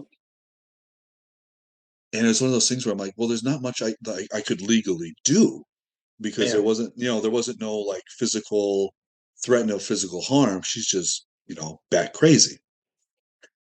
And so that went on. It was one of those things. I'm like, well, there's nothing I can do. I'm like, I ended up calling like South Dakota federal probations, and I'm like, hey, this is what's going on with so and so. And they're like, no, they're not on probation anymore. And I'm like, great. So Oof. yeah. So probably fast forward a few years. I'm like, okay, must have died down, went away, whatever. And I get contacted by the one of the defense attorneys at the court where I worked at, where I used to work. And he's like, hey, he's like, you might want to sit down. I got some news for you. And I'm like, what? Oh shit. And this chick drops that, oh, I'm the father of her children. And she got in trouble again. Well, and someone's got her kids or whatever. And then it's like, oh, well, why isn't this David guy or Shylo paying child support? So I literally had to take a paternity test Oh for this. Jesus. So yeah, it got to that far, but at least the defense attorney knew me. He knew that okay, that she's crazy or whatever. And they're like, we're not going to make you come here all the way to do it. We can find somewhere in Fargo so you can take the test. Boom, boom, get this done and over. And so I'm like, Please. So, but imagine having to tell your wife that, like, oh, hey, you might want to sit down here because some random chick thinks that I'm the father of her kids. That, yeah. Oh. So that was a fun conversation Yeah. to go into all that. Yeah. That's that timeline. Like, when did your wife come into your life versus like what stage of the stalker was she with you the whole time, or was it like She was with me, yeah, because we got married in 2009 and we've been okay? together since '04. So it's So something that you guys went through together more so than you having a backstory of this and then yeah, having to yeah, yeah. explain it to her. That's And fucking crazy though. That yeah. is not where I expected that stalker conversation to go. Like Oh God. that was so Yeah. elaborate and in depth. It Wow. was, yeah, so it was one of those things where she feared that it's just like, okay, is she ever going to come to Fargo or anything kind of like that? And I was just like, well, I mean, you can definitely, conceal and carry in North Dakota, so we can definitely protect ourselves. But um, to even add another aspect of that though is it didn't even end there. Like once it was like, all right, I'm done. Stop using my name. The whole everybody knows I'm not involved. Yada yada. And one summer, it was during COVID because it was like when nothing was going on, but there was a county fair um, in Bismarck, which is a few hours down the interstate. And we're like, well, let's take the kids. And we take the kids. We go do that thing, and we go to hang out there for a couple hours, eat, and then we come home, come back to Fargo. And a few days later, Katie calls me at work, and she's like, "Hey, there's some police officers that came to the house, and they want you to call this detective in Bismarck." And I'm like, "What?" And so I'm sitting there thinking, I'm like, what does this have to deal with? And I'm like, every possible scenario, I'm like, why does a detective in Bismarck want to talk to me? At this time, I'm working for FedEx. And I remember a few years back, I'm like, I did sell a pistol to somebody. And so I'm like, oh, great. Did somebody use this firearm in some Mm. kind of, crime? Yep. And I'm like, great. So I end up calling, talking to the detective. And he's like, oh, hey, just wanted to touch base with you. In regards to so and so. And I was like, oh God. So it was kind of a relief that it was in regards to this person versus a firearm I sold. Yeah, for So, sure. but the backstory was just like, well, we have so and so in custody. And when we picked them up, they were under the influence. And her story is that you assaulted her and then injected her with methamphetamines. And I'm like, what? And so it's like, it just gets crazier and crazier. And I was just like, well, he's like, well, where were you on this date and time? And I'm like, oh, easy. I was in Fargo. I'm on my route. I'm like, I'm logged in. You can see where I'm at, GPS and all that kind of stuff. And so they're like, okay, yeah, we just need to verify it and all this kind of stuff. But I'm just like, just still using and dropping my name like left and right. That's Like, crazy. That's a yeah, lot. That's a lot.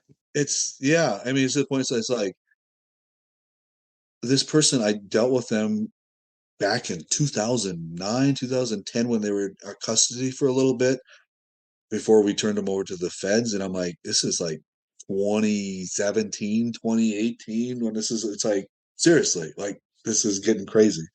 So, so yeah, that's my stalker. Wow.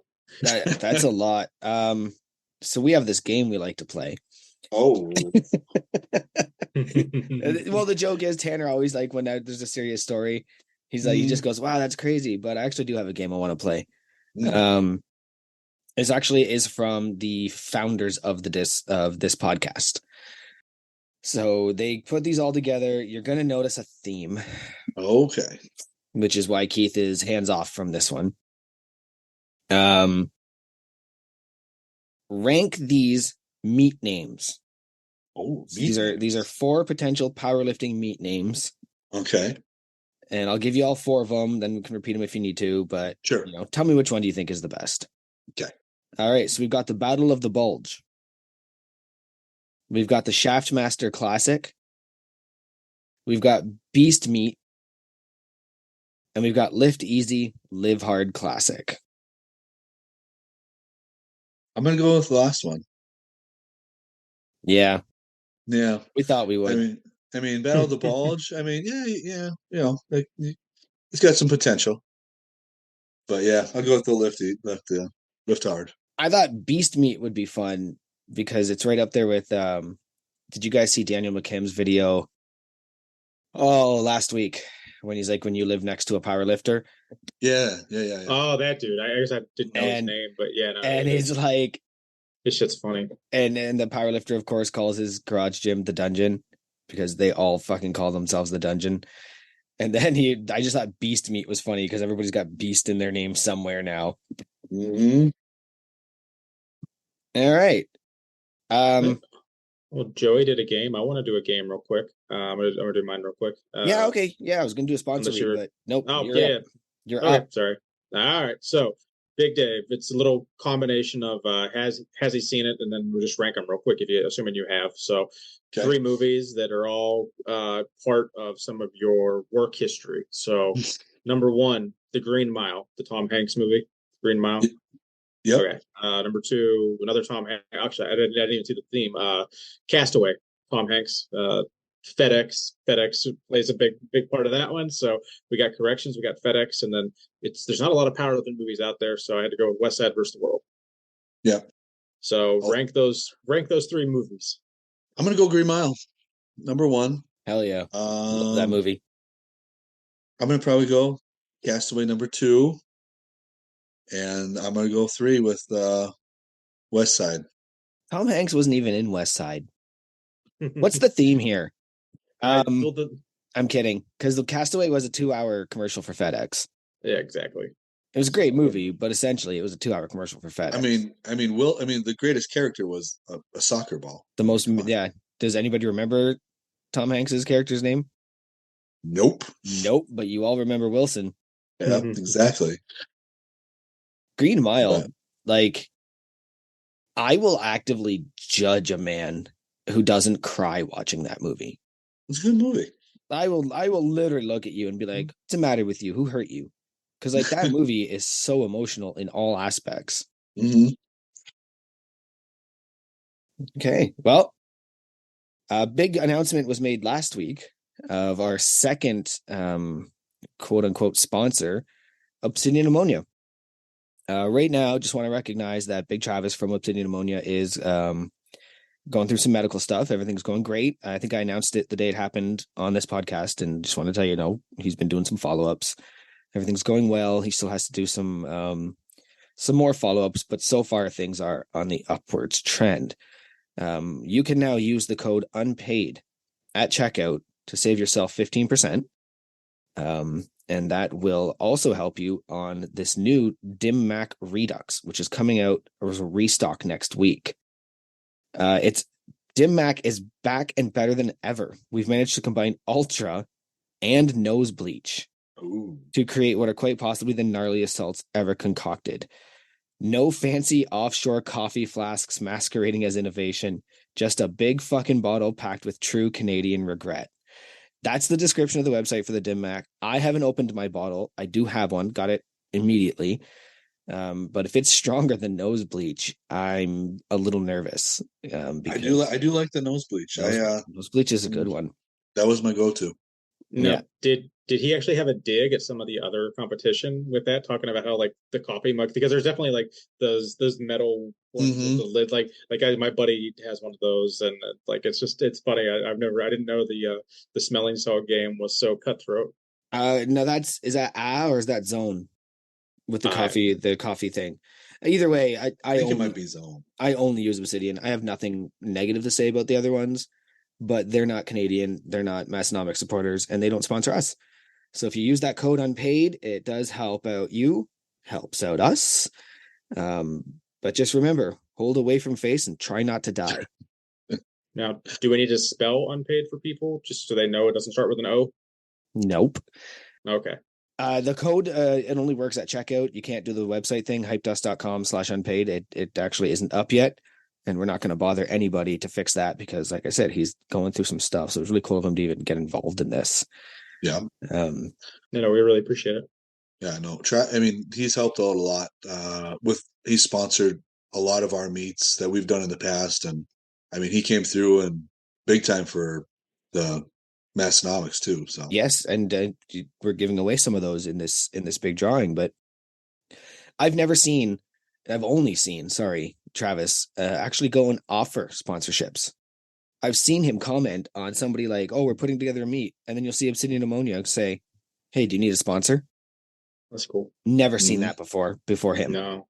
No. Usually full of teeth, I think. Yeah, there's a dude that wants to give back, right? And that's I think the theme of this conversation has been that it's good to give back. So anyway, that's our second sponsor read. Today I'm just reading off of websites. It works, man. I can't wait. I can't wait to try that Dim Mac, honestly. I've got to get through the Fireball one. And then I think I have another nosebleeds to get through, but like I don't use it like I used to. Maybe I'll save this Dim Mac for that. No, then it's too late. I'll just order another one. Anyway. So I guess I'm gonna play my ignorance of what I've never heard the phrase or the words Dim Mac. I don't know what that means at all. Is it a play on something? It helps increase your kumite. Isn't that the thing that they fought at in It's from Bloodsport. Bloodsport. Yeah. Go watch Bloodsport. You'll figure it all out. It's all in there. Oh no, I do because it was like this. Yeah, I think I vaguely remember that. Yeah, I got you. So anyway, I think we have this new game we like to play. Oh boy. Yeah, we even the other guys, they like to use it sometimes. We have our own version, which is called Unpaid or Overrated. Is it? Oh no, it's Unpaid or Underrated. Yeah, I'm working. I'm trying. You're typing as I'm doing it. My brain's like, stop it. Yeah. So instead of underrated or overrated, unpaid means overrated. Underrated obviously means underrated. All right.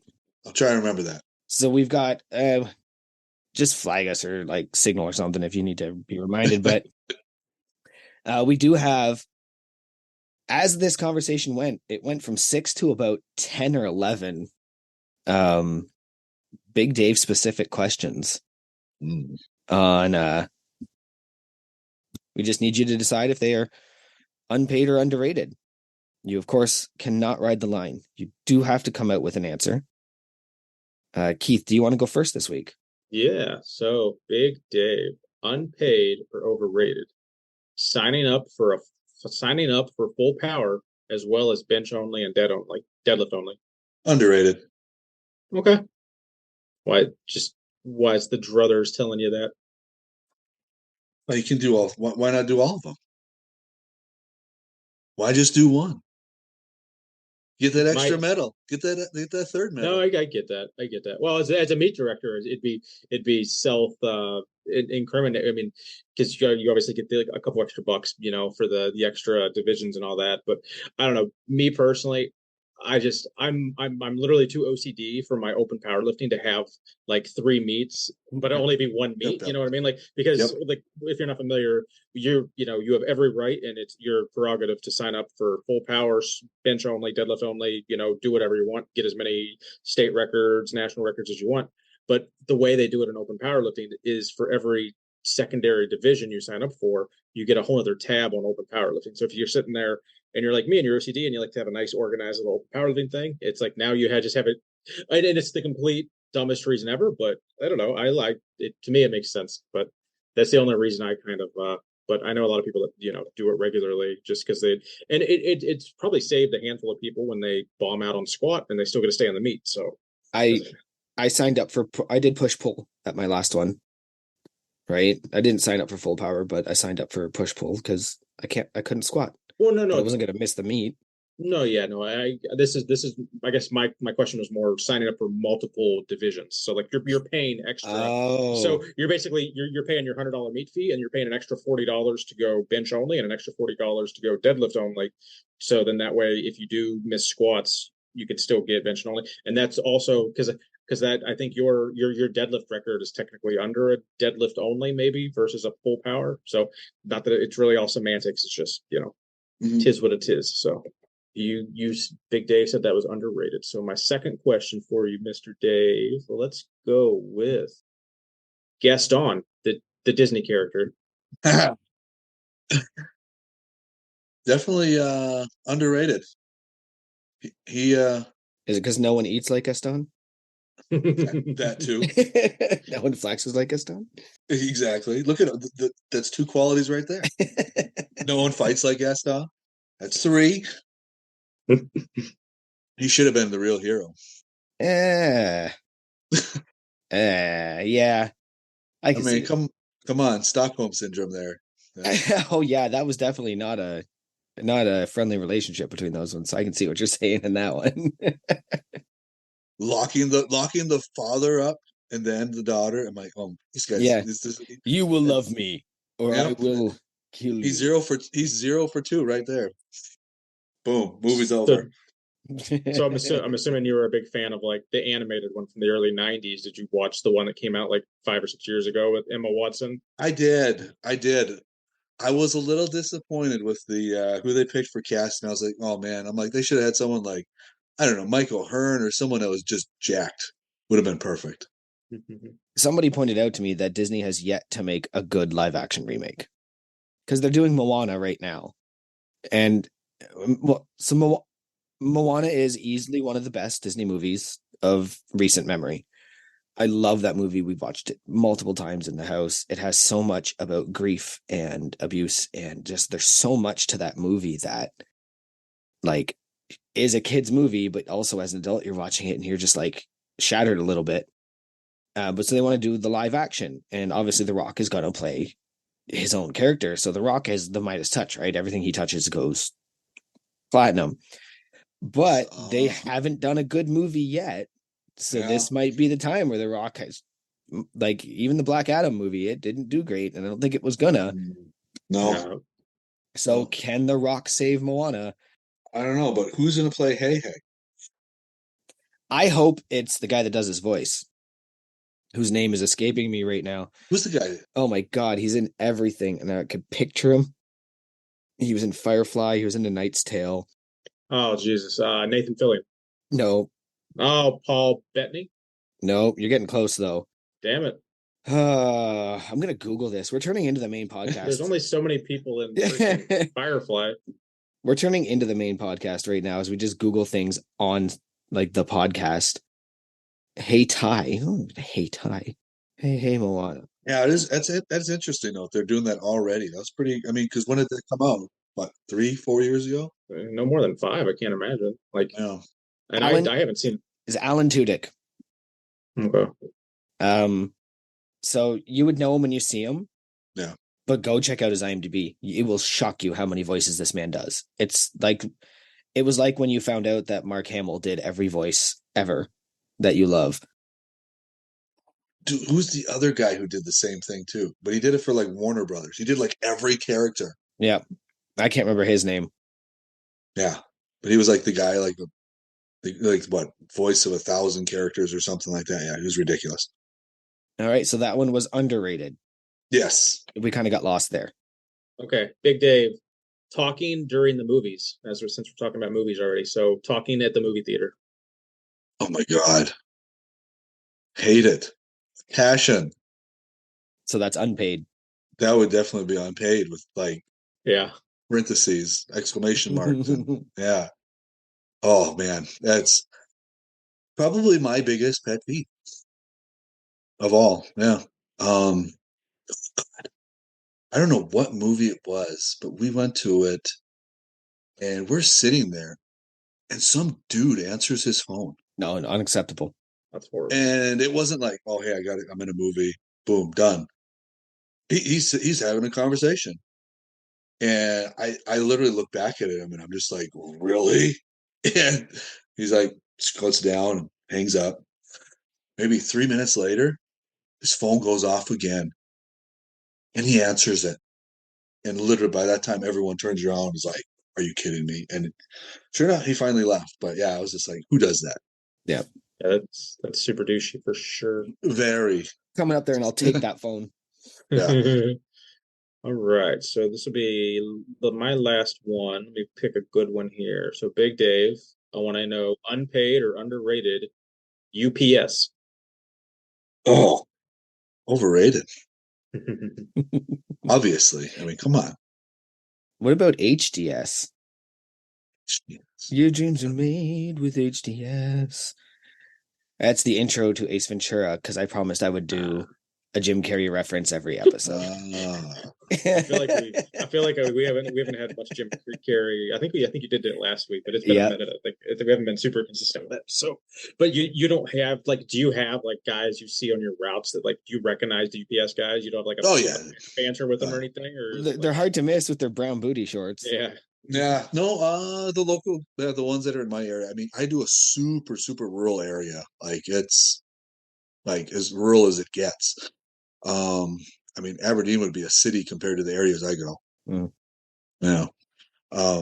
Yeah. Speaking of that, I ran into somebody else from the crew on. Yeah, I was just, it was, wasn't it Nate Mo or Mo. Yep. Oh yeah. I don't know what yeah, big Mo, I believe. Yeah, I remember seeing that, and I was like, "Oh, that's such a small world."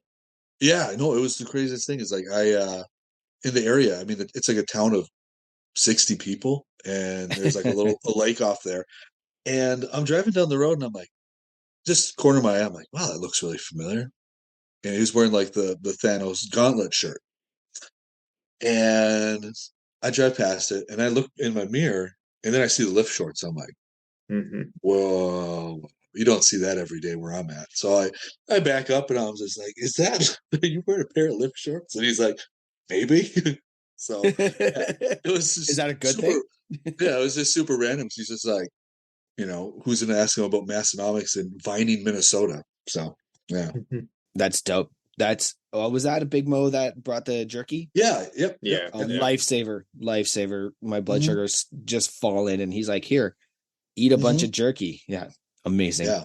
Shout out to Big Mo. So when you say about seeing Massonomics in the wild, that is as wild and rural as it gets. Yeah, you stop and you talk. All right. So it looks like the controversial ones are up to me. Oh. What do you have? And I added them all while we were talking too. I think I know which one I'm going to go for last. Yeah, I hope so. If you don't, I'm adding it. We're gonna do 9 because I got it here. All right, unpaid or underrated sword awards. I'm gonna go unpaid. Yeah, you got a lot of swords in the XPC. Not so much with us, but I know it's like one of those things. It seems like bodybuilding, everybody does it. It's like we try to do stuff that's a little different. Like the belts were a real cool thing. We've done some other that was really cool. And those are nice because you can customize them to meet logos and all that kind of stuff too. But we did do a sword at our last King of the North, but it kind of was fitting with King of the North itself. But we did get it engraved and all that kind of stuff with the meat info. But we did a crown the year before. So yeah, I'm kind of done with the swords, I think a lot of us are, and that's why it's a running gag at Massonomics. Yeah, it is. Right. It just goes back to me kind of mocking the beast meat and the dungeon. And it's like you can be the stereotype, but like maybe let's try and expand and show people we have more depth. All right. Unpaid or underrated jorts as a uniform. Oh. Okay, wait a second here. he's putting threads together. I like my jorts. I'm trying to put this. Yeah, that's what I'm trying to do. And you put everybody at the meet in jorts. Yeah, no. Some of them cut their jorts even jortier, which was hilarious. It was hot in that arena. I would have too. Definitely unpaid. Definitely. Yeah. Yeah, I definitely had to figure out which was which there with that. Yeah. Well, unpaid means overrated. Oh, okay. Yeah, underrated means underrated. All right, you're really throwing me. Oh, underrated. Yeah, we're gonna have to like instill that to everyone. I did just edit it in the show notes that I'm gonna copy and paste every week. So like at least I'll have it right when we set it up. Yeah, it's definitely underrated. A million. The best loading team I've ever seen was all in jorts. So they were. Yeah, they're actually we got a crew of them coming up in a couple weeks to Fargo for our next meet. So okay. So I was glad to make that connection. I love that he like I wasn't sure if he said a few of them or a crew of them, and either way it works. Because I'm pretty sure he did say crew, but he might have. I don't know. because I know at least one of those guys is in the crew. That Diet Tanner is. I'm not sure if I think there might be another one too. I think there's two for sure. Yeah. Okay. Yeah. I think both Tommies. I think they're both Tommy. Yeah. Mm-hmm. Mm. Okay. The last two are the potentially controversial ones. Oh. Unpaid or underrated? Paul Rudd Slappa da Bass skit. Do you know it from the movie where he's Slappa da Bass? And how many times have you heard that in your bassist career? Oh yeah. I'm gonna go overrated. Just unpaid. Unpaid. I got you. Unpaid. Sorry. I got you. You're good. But yeah, I definitely heard that a million times. It's like everybody's like slapping them. It's like not much of a slapper, but I mean these fingers can walk. Hell yeah. You said you do Black Label covers and stuff too in the one band. I've got a giant Black Label tattoo on my leg.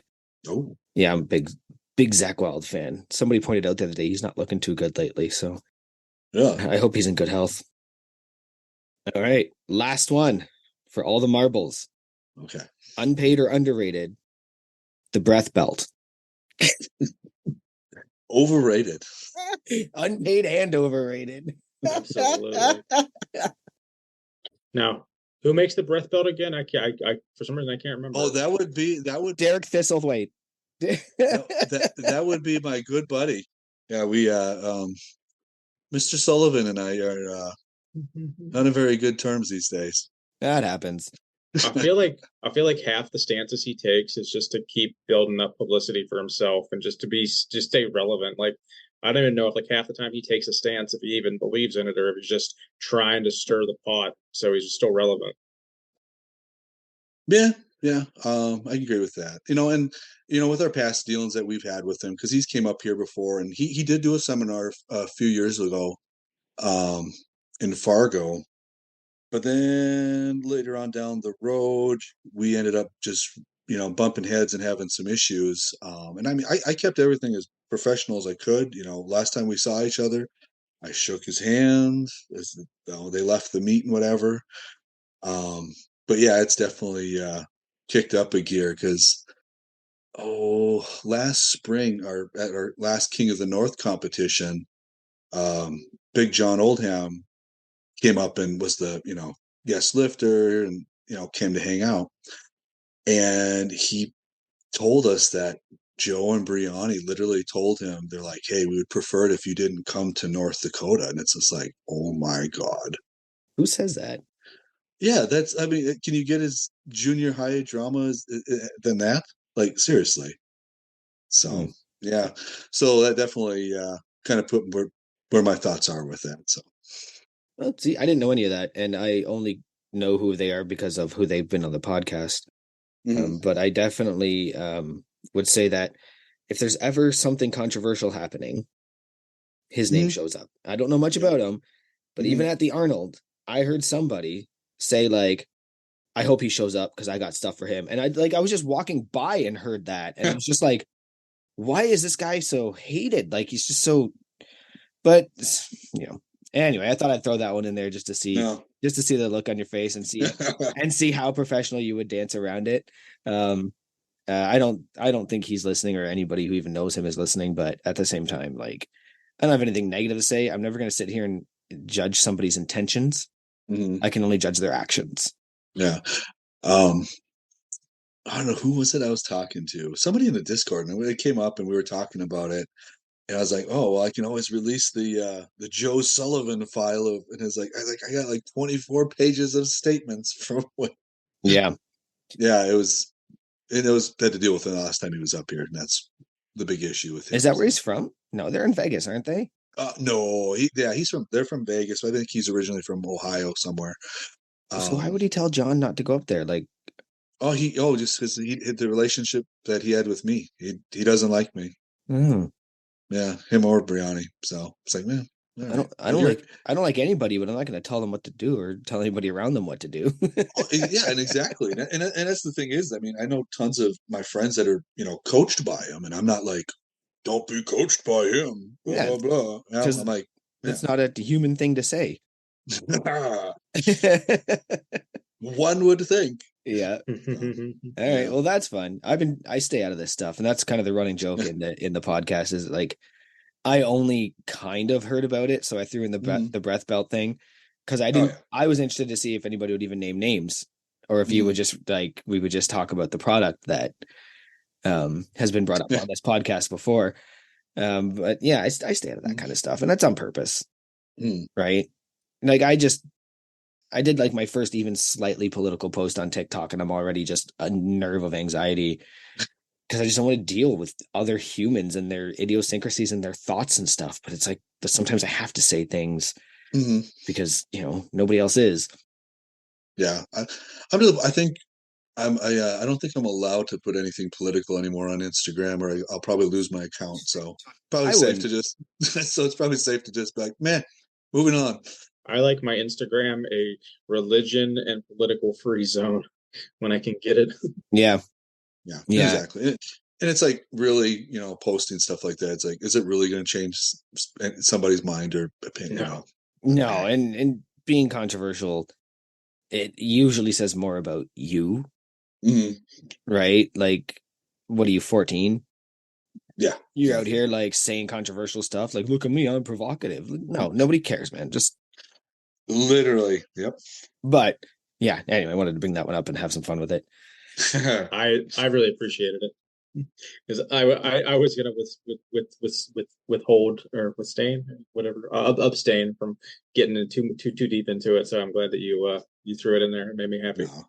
It's pretty open. We stayed superficial enough. I think we stayed superficial enough that we're not going to like damage anybody's reputation or career, which hopefully is what we do for this entire podcast is just stay on that like level where like I think Dave's indestructible. If that stalker lady couldn't, break his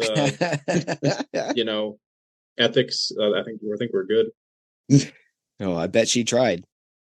Now have you done like have you gotten like written statements from the detectives or anything to like do you have like a folder saying that this lady's batshit crazy? Here, call this guy from 10 years ago. So like when I talked to the detective about it, I just referred them to the other detectives that I knew and dealt with before. So, and one of them was at that time they've moved on. They were like a Homeland Security agent. So I'm like, hey, you can call so and so, they did. They verified everything. They're like, yeah, you were in Fargo. You were on your route. You were doing your thing. So it's like they're like, we thought it was a pretty crazy story to begin with, but we just had to follow up. So. Yeah, it's definitely good to keep all those phone numbers, all those contacts for sure. Yeah. If you think the Joe Sullivan file's big, wait till you see the Shylo Farmer file. It's huge. All right. I think we time to get into the last segment. Yeah. So, Big Dave, do you have anything for us this week? We always like to end the podcast with the guests asking the host a couple things. I know it's one of my favorite segments. I think Joey enjoys it. Gives us a chance to shoot shit a little bit on our end. So, what do you got for us, buddy? I got a couple basic ones. Number one, either morning or evening workouts, and why? So for me, if I have to pick one, if I had to pick one, like, and I had to do it every day, I'd probably go morning. What I actually do is I train Sunday mornings, and then Tuesday and Friday, Tuesday, Thursday, like two other days in the evening, just because when I get home from work. So the most enjoyable training session I always have is the Sunday because it's coming off of a full rest day, and it's just like that's my have people over day. But I guess if it's more of like, am I more alert in the morning or in the evening? I think even in the morning, like I seldom have a bad workout in the morning. Whereas if I try to work out after work, like it's always inferior to just going into the gym with no stress, like I would be coming home from work. So I'll go morning, even though I lift in the evening. My ideal sweet spot's probably between 11 and 2. Yeah. And that would be if I'm off or if I don't have to go in until 1 or 2 o'clock, sleep in a little bit, get up, have something to eat, relax, spend some time with the kids, go to the gym. But if I am working and I can get out of work early between 2 or 4, I don't like to be in the gym past 5 o'clock. I have found that it messes my sleep up. It messes up my workout. I start getting anxious about dinner and my wife with the kids and all that. So If that's the case, I just skip that day. Like I just don't because I know it's going to be a garbage workout. So my ideal sweet spot. Now there was a time, and maybe when I was a little younger, I could get up 5-6 a.m. and go to the gym before work. I can't do that anymore. I'm too tired. I'm too beat up, and I'm too sick. So like getting up anything before 8 o'clock right now, even before 7 is hard. I'd like to, but my gym is also directly below my children's room. Yeah. There So you go. maybe if I went to bed as soon as we're done recording, I could be up at 5 o'clock and in there, quick fried egg, jump into the gym. But I'd wake up the whole house because tomorrow's deadlift day, right? Yeah. See, I do mine pretty much as soon as I get off work. And I mean, I'm usually can get to the gym by 3:30, 4 o'clock. So kind of beat that mad rush, which is nice. Then when I'm done, boom, supper. Yep. Yeah. Wake up the whole house yelling, "Yeah, buddy," on every deadlift. So No, that's something I always have to juggle too. Like when I get home from work, like if I get home at like 4:30, I pretty much have to eat and then train. If I get home at like 3:30, then I try to train and then eat. Because like I don't know, I just if it's 7 o'clock and I haven't eaten dinner yet, I'm gonna fucking kill somebody. So like I kind of have to like just in my head, like, all right, do I need to eat and chill for a half hour and then train, and vice versa. It's always like I'm fighting against the clock depending on when I get home from work. It also depends on what I'm doing. I don't like to deadlift or squat on an empty stomach. same. But if it's an upper body day, just go, man. Like for some reason, because Juggernaut gives me 2 days a week where it's just bench for multiple, like a high volume bench and bunch of rep or accessories. And I won't say I treat them like they're easy days, but they're kind of easy days, right? Because it's just a bunch of bench and then a bunch of accessories. Whereas the other 2 days are all 3 lifts and then accessories. And I'm like, no, I'm going to need to eat for that. Yeah, definitely. I'm going to pass out while I'm deadlifting. So are you both doing Juggernaut then? Yep. I'm not yeah, Joey is I have a coach I've been working with for like the last 5 years. It just has online programming for me. That's it's more than Juggernaut, but it's less than 99% of the other people out there like selling coaching. So I've had a good rapport with him. He comes and handles me at local meets and stuff. So I'm gonna keep riding that train until something else happens. I don't like people enough. I've had a couple people reach out and offer to coach me, and it's just a matter of like I think I was just thinking about him when we talked to Big Hot. It's just like the idea that, like I said, like if I get home late from work, I want to go eat. I don't want to suddenly have to call my coach and be like, oh, I'm accountable to me. Would I do better if I was accountable to somebody else? Maybe. But like I've got 2 kids. I've got a full-time job. I drive half an hour both way to and from work. It's just not feasible that I'm going to work out on the days I'm supposed to work out. Yeah. If you have that flexibility, you can do what you need to do when and yeah. And it's weird too, is like even as a meet director, I see so many people that do have coaches, don't have coaches, and some of them I sit back and I watch and I'm just like you're going backwards. Like a lot of them of like you were doing better before you had a coach, and then you went backwards. Like you lost 50 pounds on your total. It's like so it's very interesting to see this coaching versus non-coaching, but that would lead into the second question. Pre-workout meal before you work out? Or does it depend on the lift? Yeah, I just answered that. Yeah, so that's what like I mean, for me, I mean, I'll do something simple as peanut butter jelly sandwich and boom, out the door kind of thing. So as long as I have something. I should probably start considering that. I was buying these power bars for a bit and I just found them to be a little too, I don't know, just weird on my teeth. Peanut butter and jelly does sound like a good idea. My preferred is 2 eggs and half an avocado. It just gets me all the proteins, all the fats, and then I'll take some nitric oxide, some Vasoblitz. There you go. Yeah, I'm not. I can't train on an empty stomach at all. Like I have to have something in me, even if it's a snack. But I said like I said, I kind of play it by ear. Like depending on what time I get home from work, it's either like some peanuts or bag of protein chips or something. But more often than not, it is a light dinner and then training and then like some snacks before bed. Yeah. I fucking love dry roasted peanuts. I was at this get together. Yep. We were talking about like the snacks and stuff like that, and dry roasted peanuts. I will eat until you take them away from me, and I will often turn to my wife and say, "You need to take these away from me. My stomach is on fire." But I will eat like a Planters thing. If you don't take them away from me, I will just sit there and eat them for half that bottle. I can't have those in the house. Everything, when I say nuts, for me, it's like I have like the 100-calorie pack of nuts you get from the grocery store that literally is just like it's like 17 peanuts, or in my case usually almonds or cashews. Oh, I know everybody talked about how last week I was like, I don't have an addictive personality, but I love Jaeger. But again, it's a thing I could quit easily. And I did by just not having it in the house. But like it's not that I'm addicted to peanuts. It's just that they're so delicious and I won't track how many I'm eating. I'll just sit there and keep going until my stomach goes, dude, stop. And then I'm like, oh yeah, this is bad. Honey, take these from me. See here. All right. Number 3, what would be your meat day necessities? A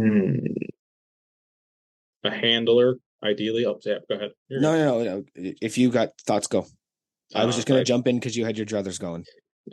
Yeah, so like the Lift Hard Live Easy Classic was the first time I hadn't had a hand, like, so my wife was there and she essentially handled me as best she could. I mean, like, but I've been spoiled enough to have friends like help handle me for the last several years, to where like I specifically try to have someone there to just help load the bar, so I'm not having to worry about like I pre okay, so I'll dumb it down.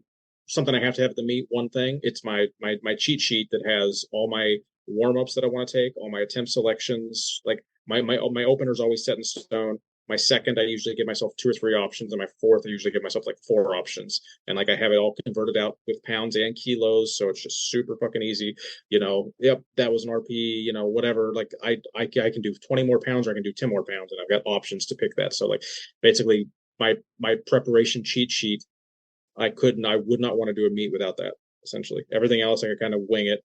But if I went into the meet without my list of shit that I wanted, without my numbers pretty much planned out, as granted, everyone gives me shit for that sometimes. It's like, oh, just swing for the fences, go for RP 20, maybe you'll hit a big PR. And I'm like, okay, I don't like missing lifts. Missing lifts fucks me up. Like, I'd rather go 9 for 9 and leave 20 pounds on the platform than go 6 for 9 and hit a 5-pound PR or something like that. Would piss me off. Like, I'd be happy. I'd be more satisfied 9 for 9, slightly less total.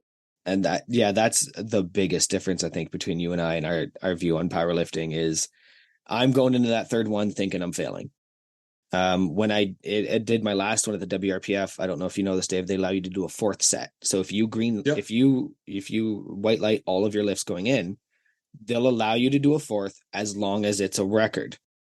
Yep. So when I did the 3rd, my friend Steve was there. Big Steve, you met him at the Lift Hard Live Easy, and he was like, they came up and they're like, do you want to do a 4th? And then I turned to him and I was like, I don't know, man. Like, I just don't know. He's like, you're doing it. He didn't even tell me the weight. Okay. But it was just like, you just shut up and go lift that up. And I did it. But again, it was just like a matter of, it was only a 4-pound record, but it's obviously a record meet for me, meet record, as we talked about last week. So like, I disagree. I'm going in there to fail a lift. The first and second are to get me on the board. Fantastic. You're still in open powerlifting if you do that. But that 3rd should be you literally trying to fail.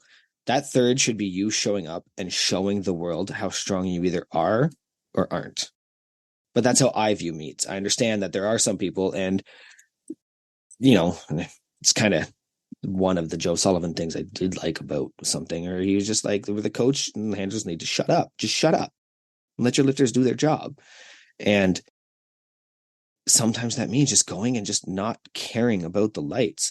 There's one thing I didn't appreciate about any of the meets I did. It were the people that were specifically there to get on the books. And you can watch them leave, wait on the bar. They're doing lifts that look like RPE 7 or 8 at a meet. But it's just because I just want to be the white lights. I just want this. I want to be on the podium, and I was like, no, I'll fail that lift, skip the podium, but no, I tried harder than you. But that's me. Right. Sorry, Dave, go ahead. Yeah. No, exactly. I agree with you. I actually have some regrets from my last meet where I went in with the game plan. This is what my numbers were going to be. Um, I think yeah, I was plan. The plan was a 675 was going to be my second attempt on squats, and I think I opened with like 630 or something like that. Hit it, and then I started second guessing myself, and I was like, Mm-hmm. "Oh my!" And then I went and played safe, and I went 650, and I was like, "Well, I'll go for that 675 on my third." And I was just like, so upset that I did that. It still bugs me. Like I'm going to do the Arnold again just to try and redeem myself from what I did. Hell yeah. It's because I felt like I'd left too much. Like I should have stuck to the game plan, went for that bigger number versus playing it safe by 20 pounds. Yeah, and again, everybody's a little different. Some people want the lights, some people want the glory. I wouldn't call myself that. I'm not going to war with the bar. I think we know that about me by Oh now. God. But again, to answer your question, um, one thing I found is I don't like to eat during a meat day. I've only done Mm, 2 meats, and one okay. day I brought like a whole lunch, and the second one I only brought like some power bars and some hard boiled eggs, and I had Mm-hmm. more fun and I was more alert during the lower calorie day. So Yeah. I'm gonna say a couple hard boiled eggs, just like some protein and a lot of candy to keep my blood sugar up from my Mm-hmm. so my insulin doesn't attack my body. Yep. An energy drink for halfway through the day, preferably 200 milligrams or more. Mm-hmm. I'm bringing my own smelling salts going forward.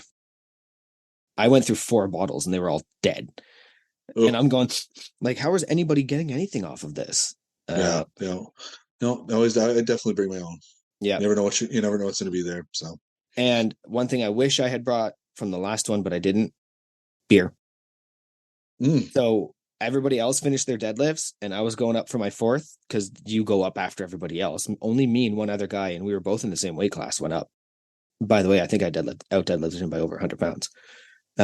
But everybody else standing there having a beer. And I was like, oh no, like I want that.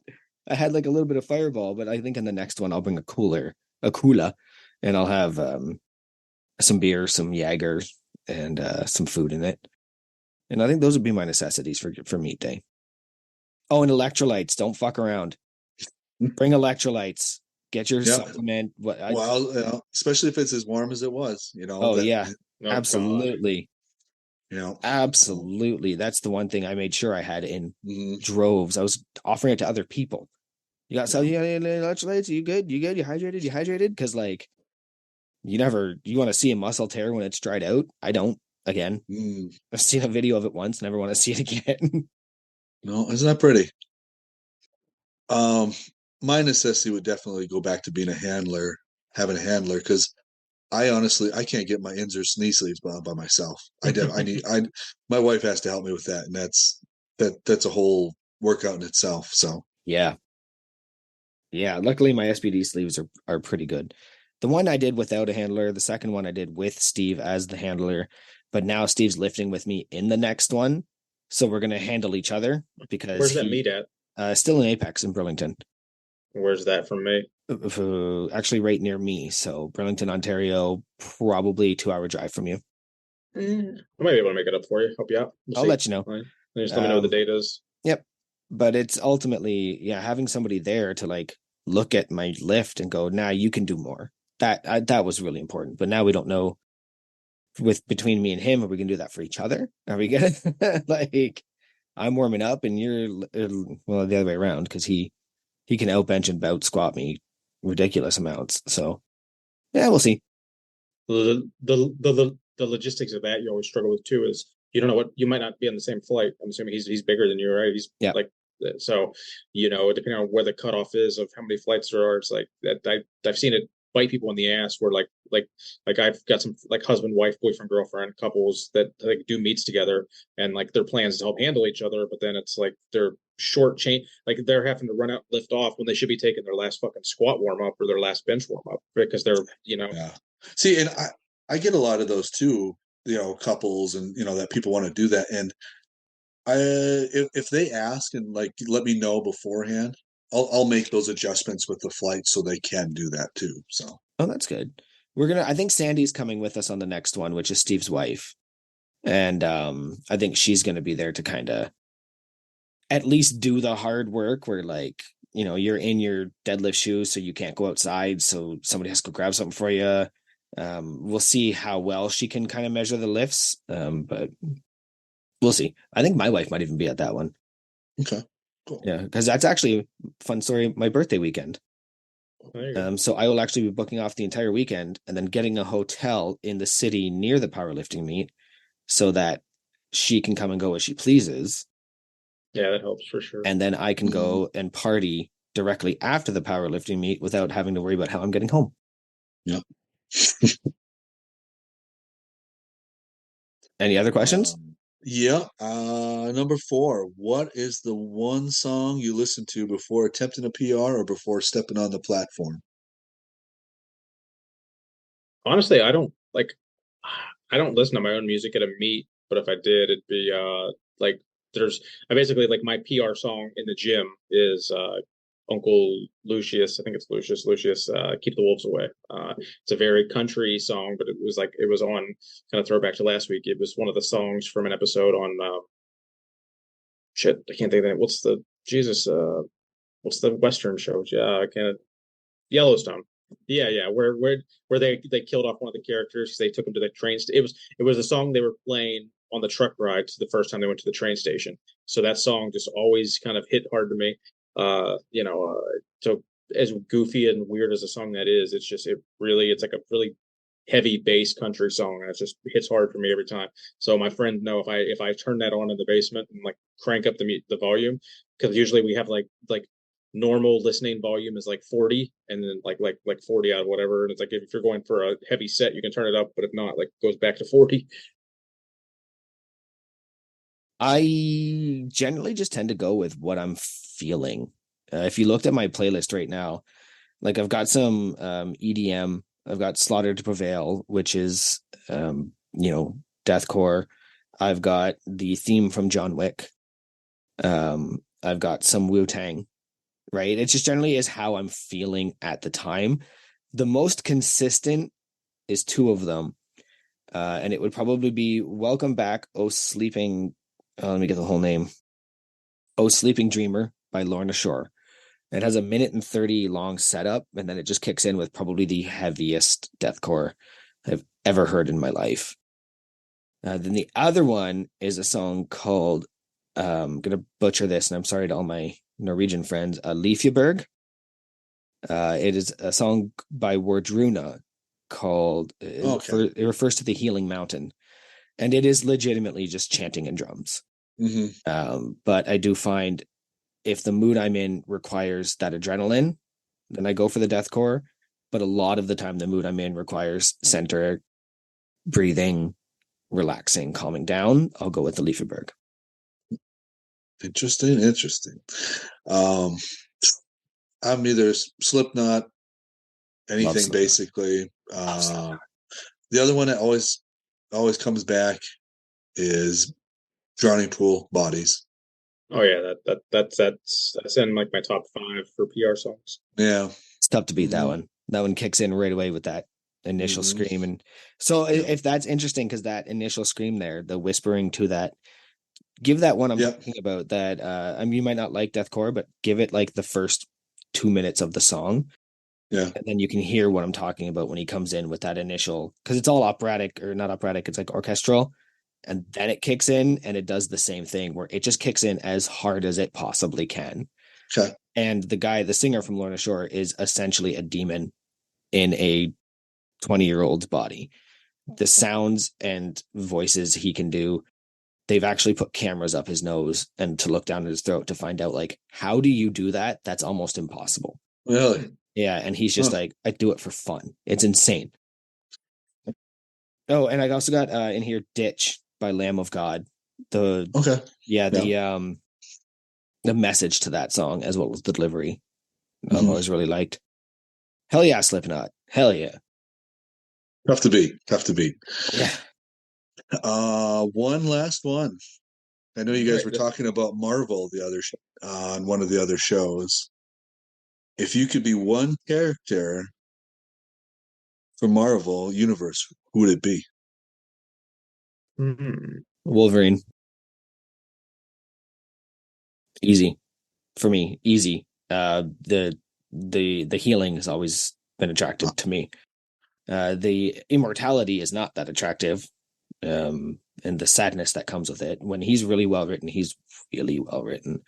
When he is not well written, he is in every fucking comic book on the shelf.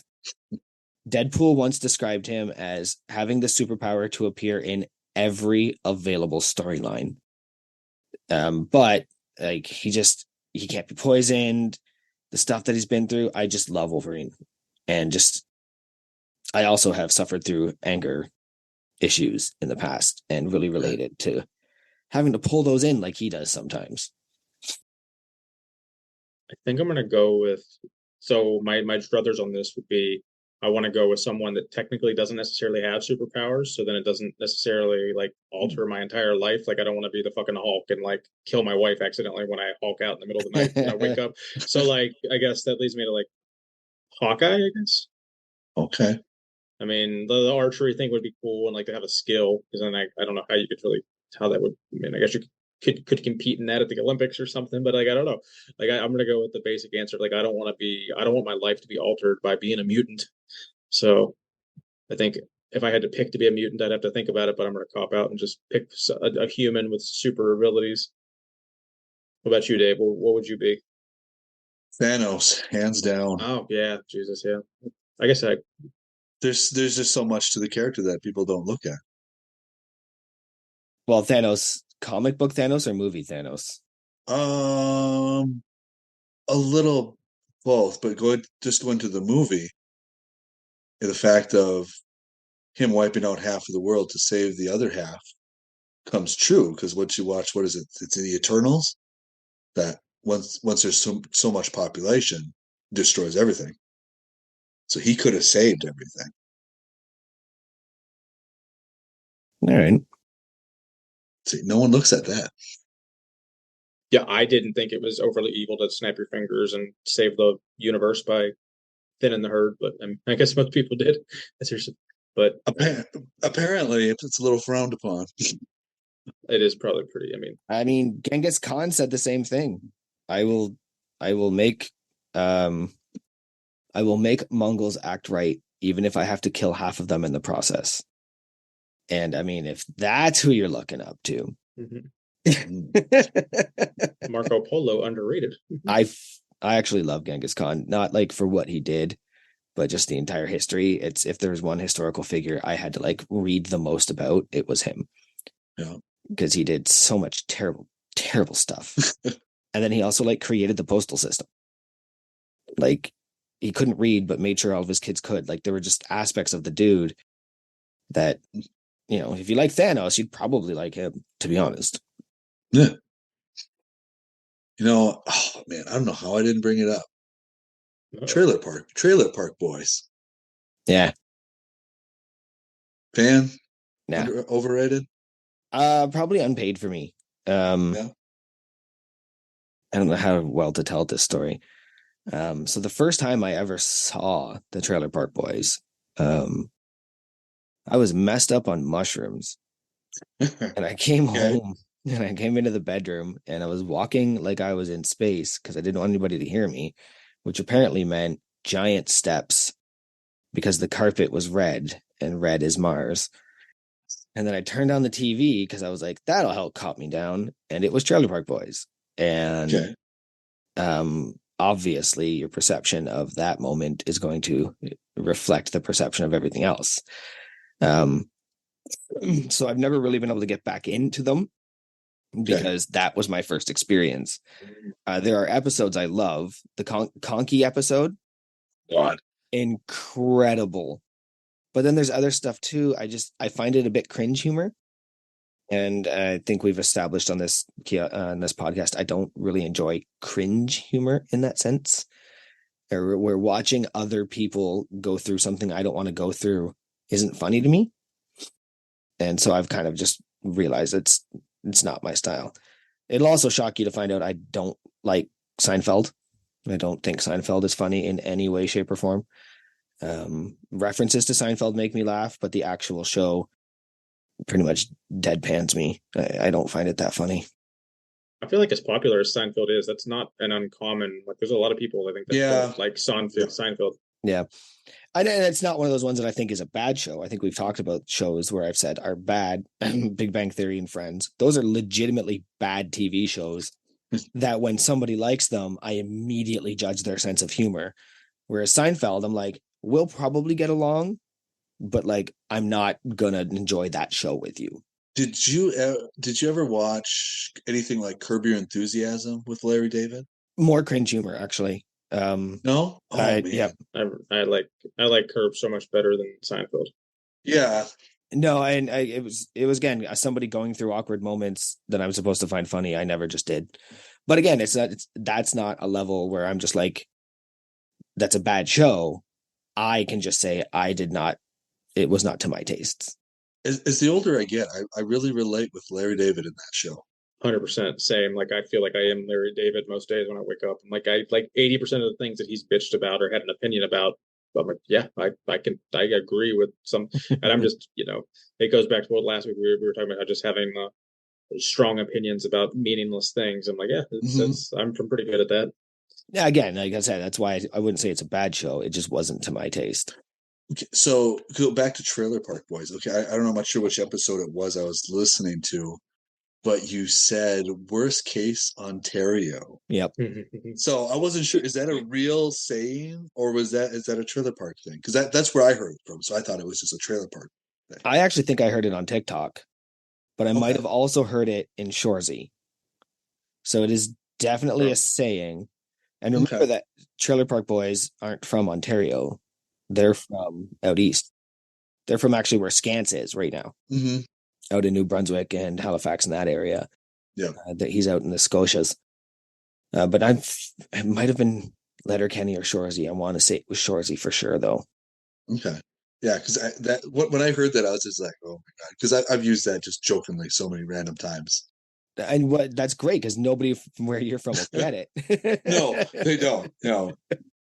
Exactly. It's definitely one of the things that just sneaks into me. Even at work, I'll say it, and I'm dealing with clients, and they're just looking at me, and it's like, yeah, I said it. Just move on. Like, move on. I said worst case Ontario. Well, I think that about wraps us up for the day. Yeah, that's all I had, I guess. I was just trying to look up. I could have swore there was a new season of Shoresy coming out. Yep. I was trying to see the date, and it's on a date that ends in 9 of September, so it's either the 19th or the 29th. Word. So I think that we're both really big fans of that. We could actually have like a little 2-minute segment each week as those come out and just shoot the shit about the previous episode. I'm down to talk about Shoresy all day. Absolutely, because hot take, I think Shoresy is better than Letterkenny all day. Like, I will go to my grave feeling that way. I enjoy watching Shoresy more than Letterkenny. It has more of a storyline. Yeah. Whereas Letterkenny is kind of just sporadic. So I can see why people enjoy that more. But I think that Letterkenny has made me laugh. Full belly laugh. Like, have to pause it because I'm crying. Especially the Canada Goose episode. So if you're watching this, or if you're listening to this and you've never watched Letterkenny, I want to say it's like season 2, episode 3. Just find the Canada Goose episode of Letterkenny and you'll see pretty much my sense of humor. Speaking of me, I have been Big Joey. You can find me at Joey_Malesko on Instagram. Don't look me up on TikTok. You can use my code LiftBearded on Obsidian Ammonia, or you can use our code, which I encourage you to use, unpaid. And tell me where you guys are at. Big Keith on Instagram, Keith Honeycutt 73. Go follow my Orange Gym, the No Wine Cellar. What about you, Big Dave? Instagram, the Dave 31. Also Stensland Powerlifting and XPC Midwest for Instagram. Nice. Well, with that, everyone, this was another 2. I'm without doing the math. I think, like Joey said, we're gonna be just under 2.5 hours. So now, is that without doing the math or the big math? Oh yeah. This guy that keeps trying to correct my math in the Discord, Big Matt. Anyway, he's scheduled for next week. We'll get him on. Yep, one of these days. Well, until then, boys, go ahead and we'll see you next Tuesday.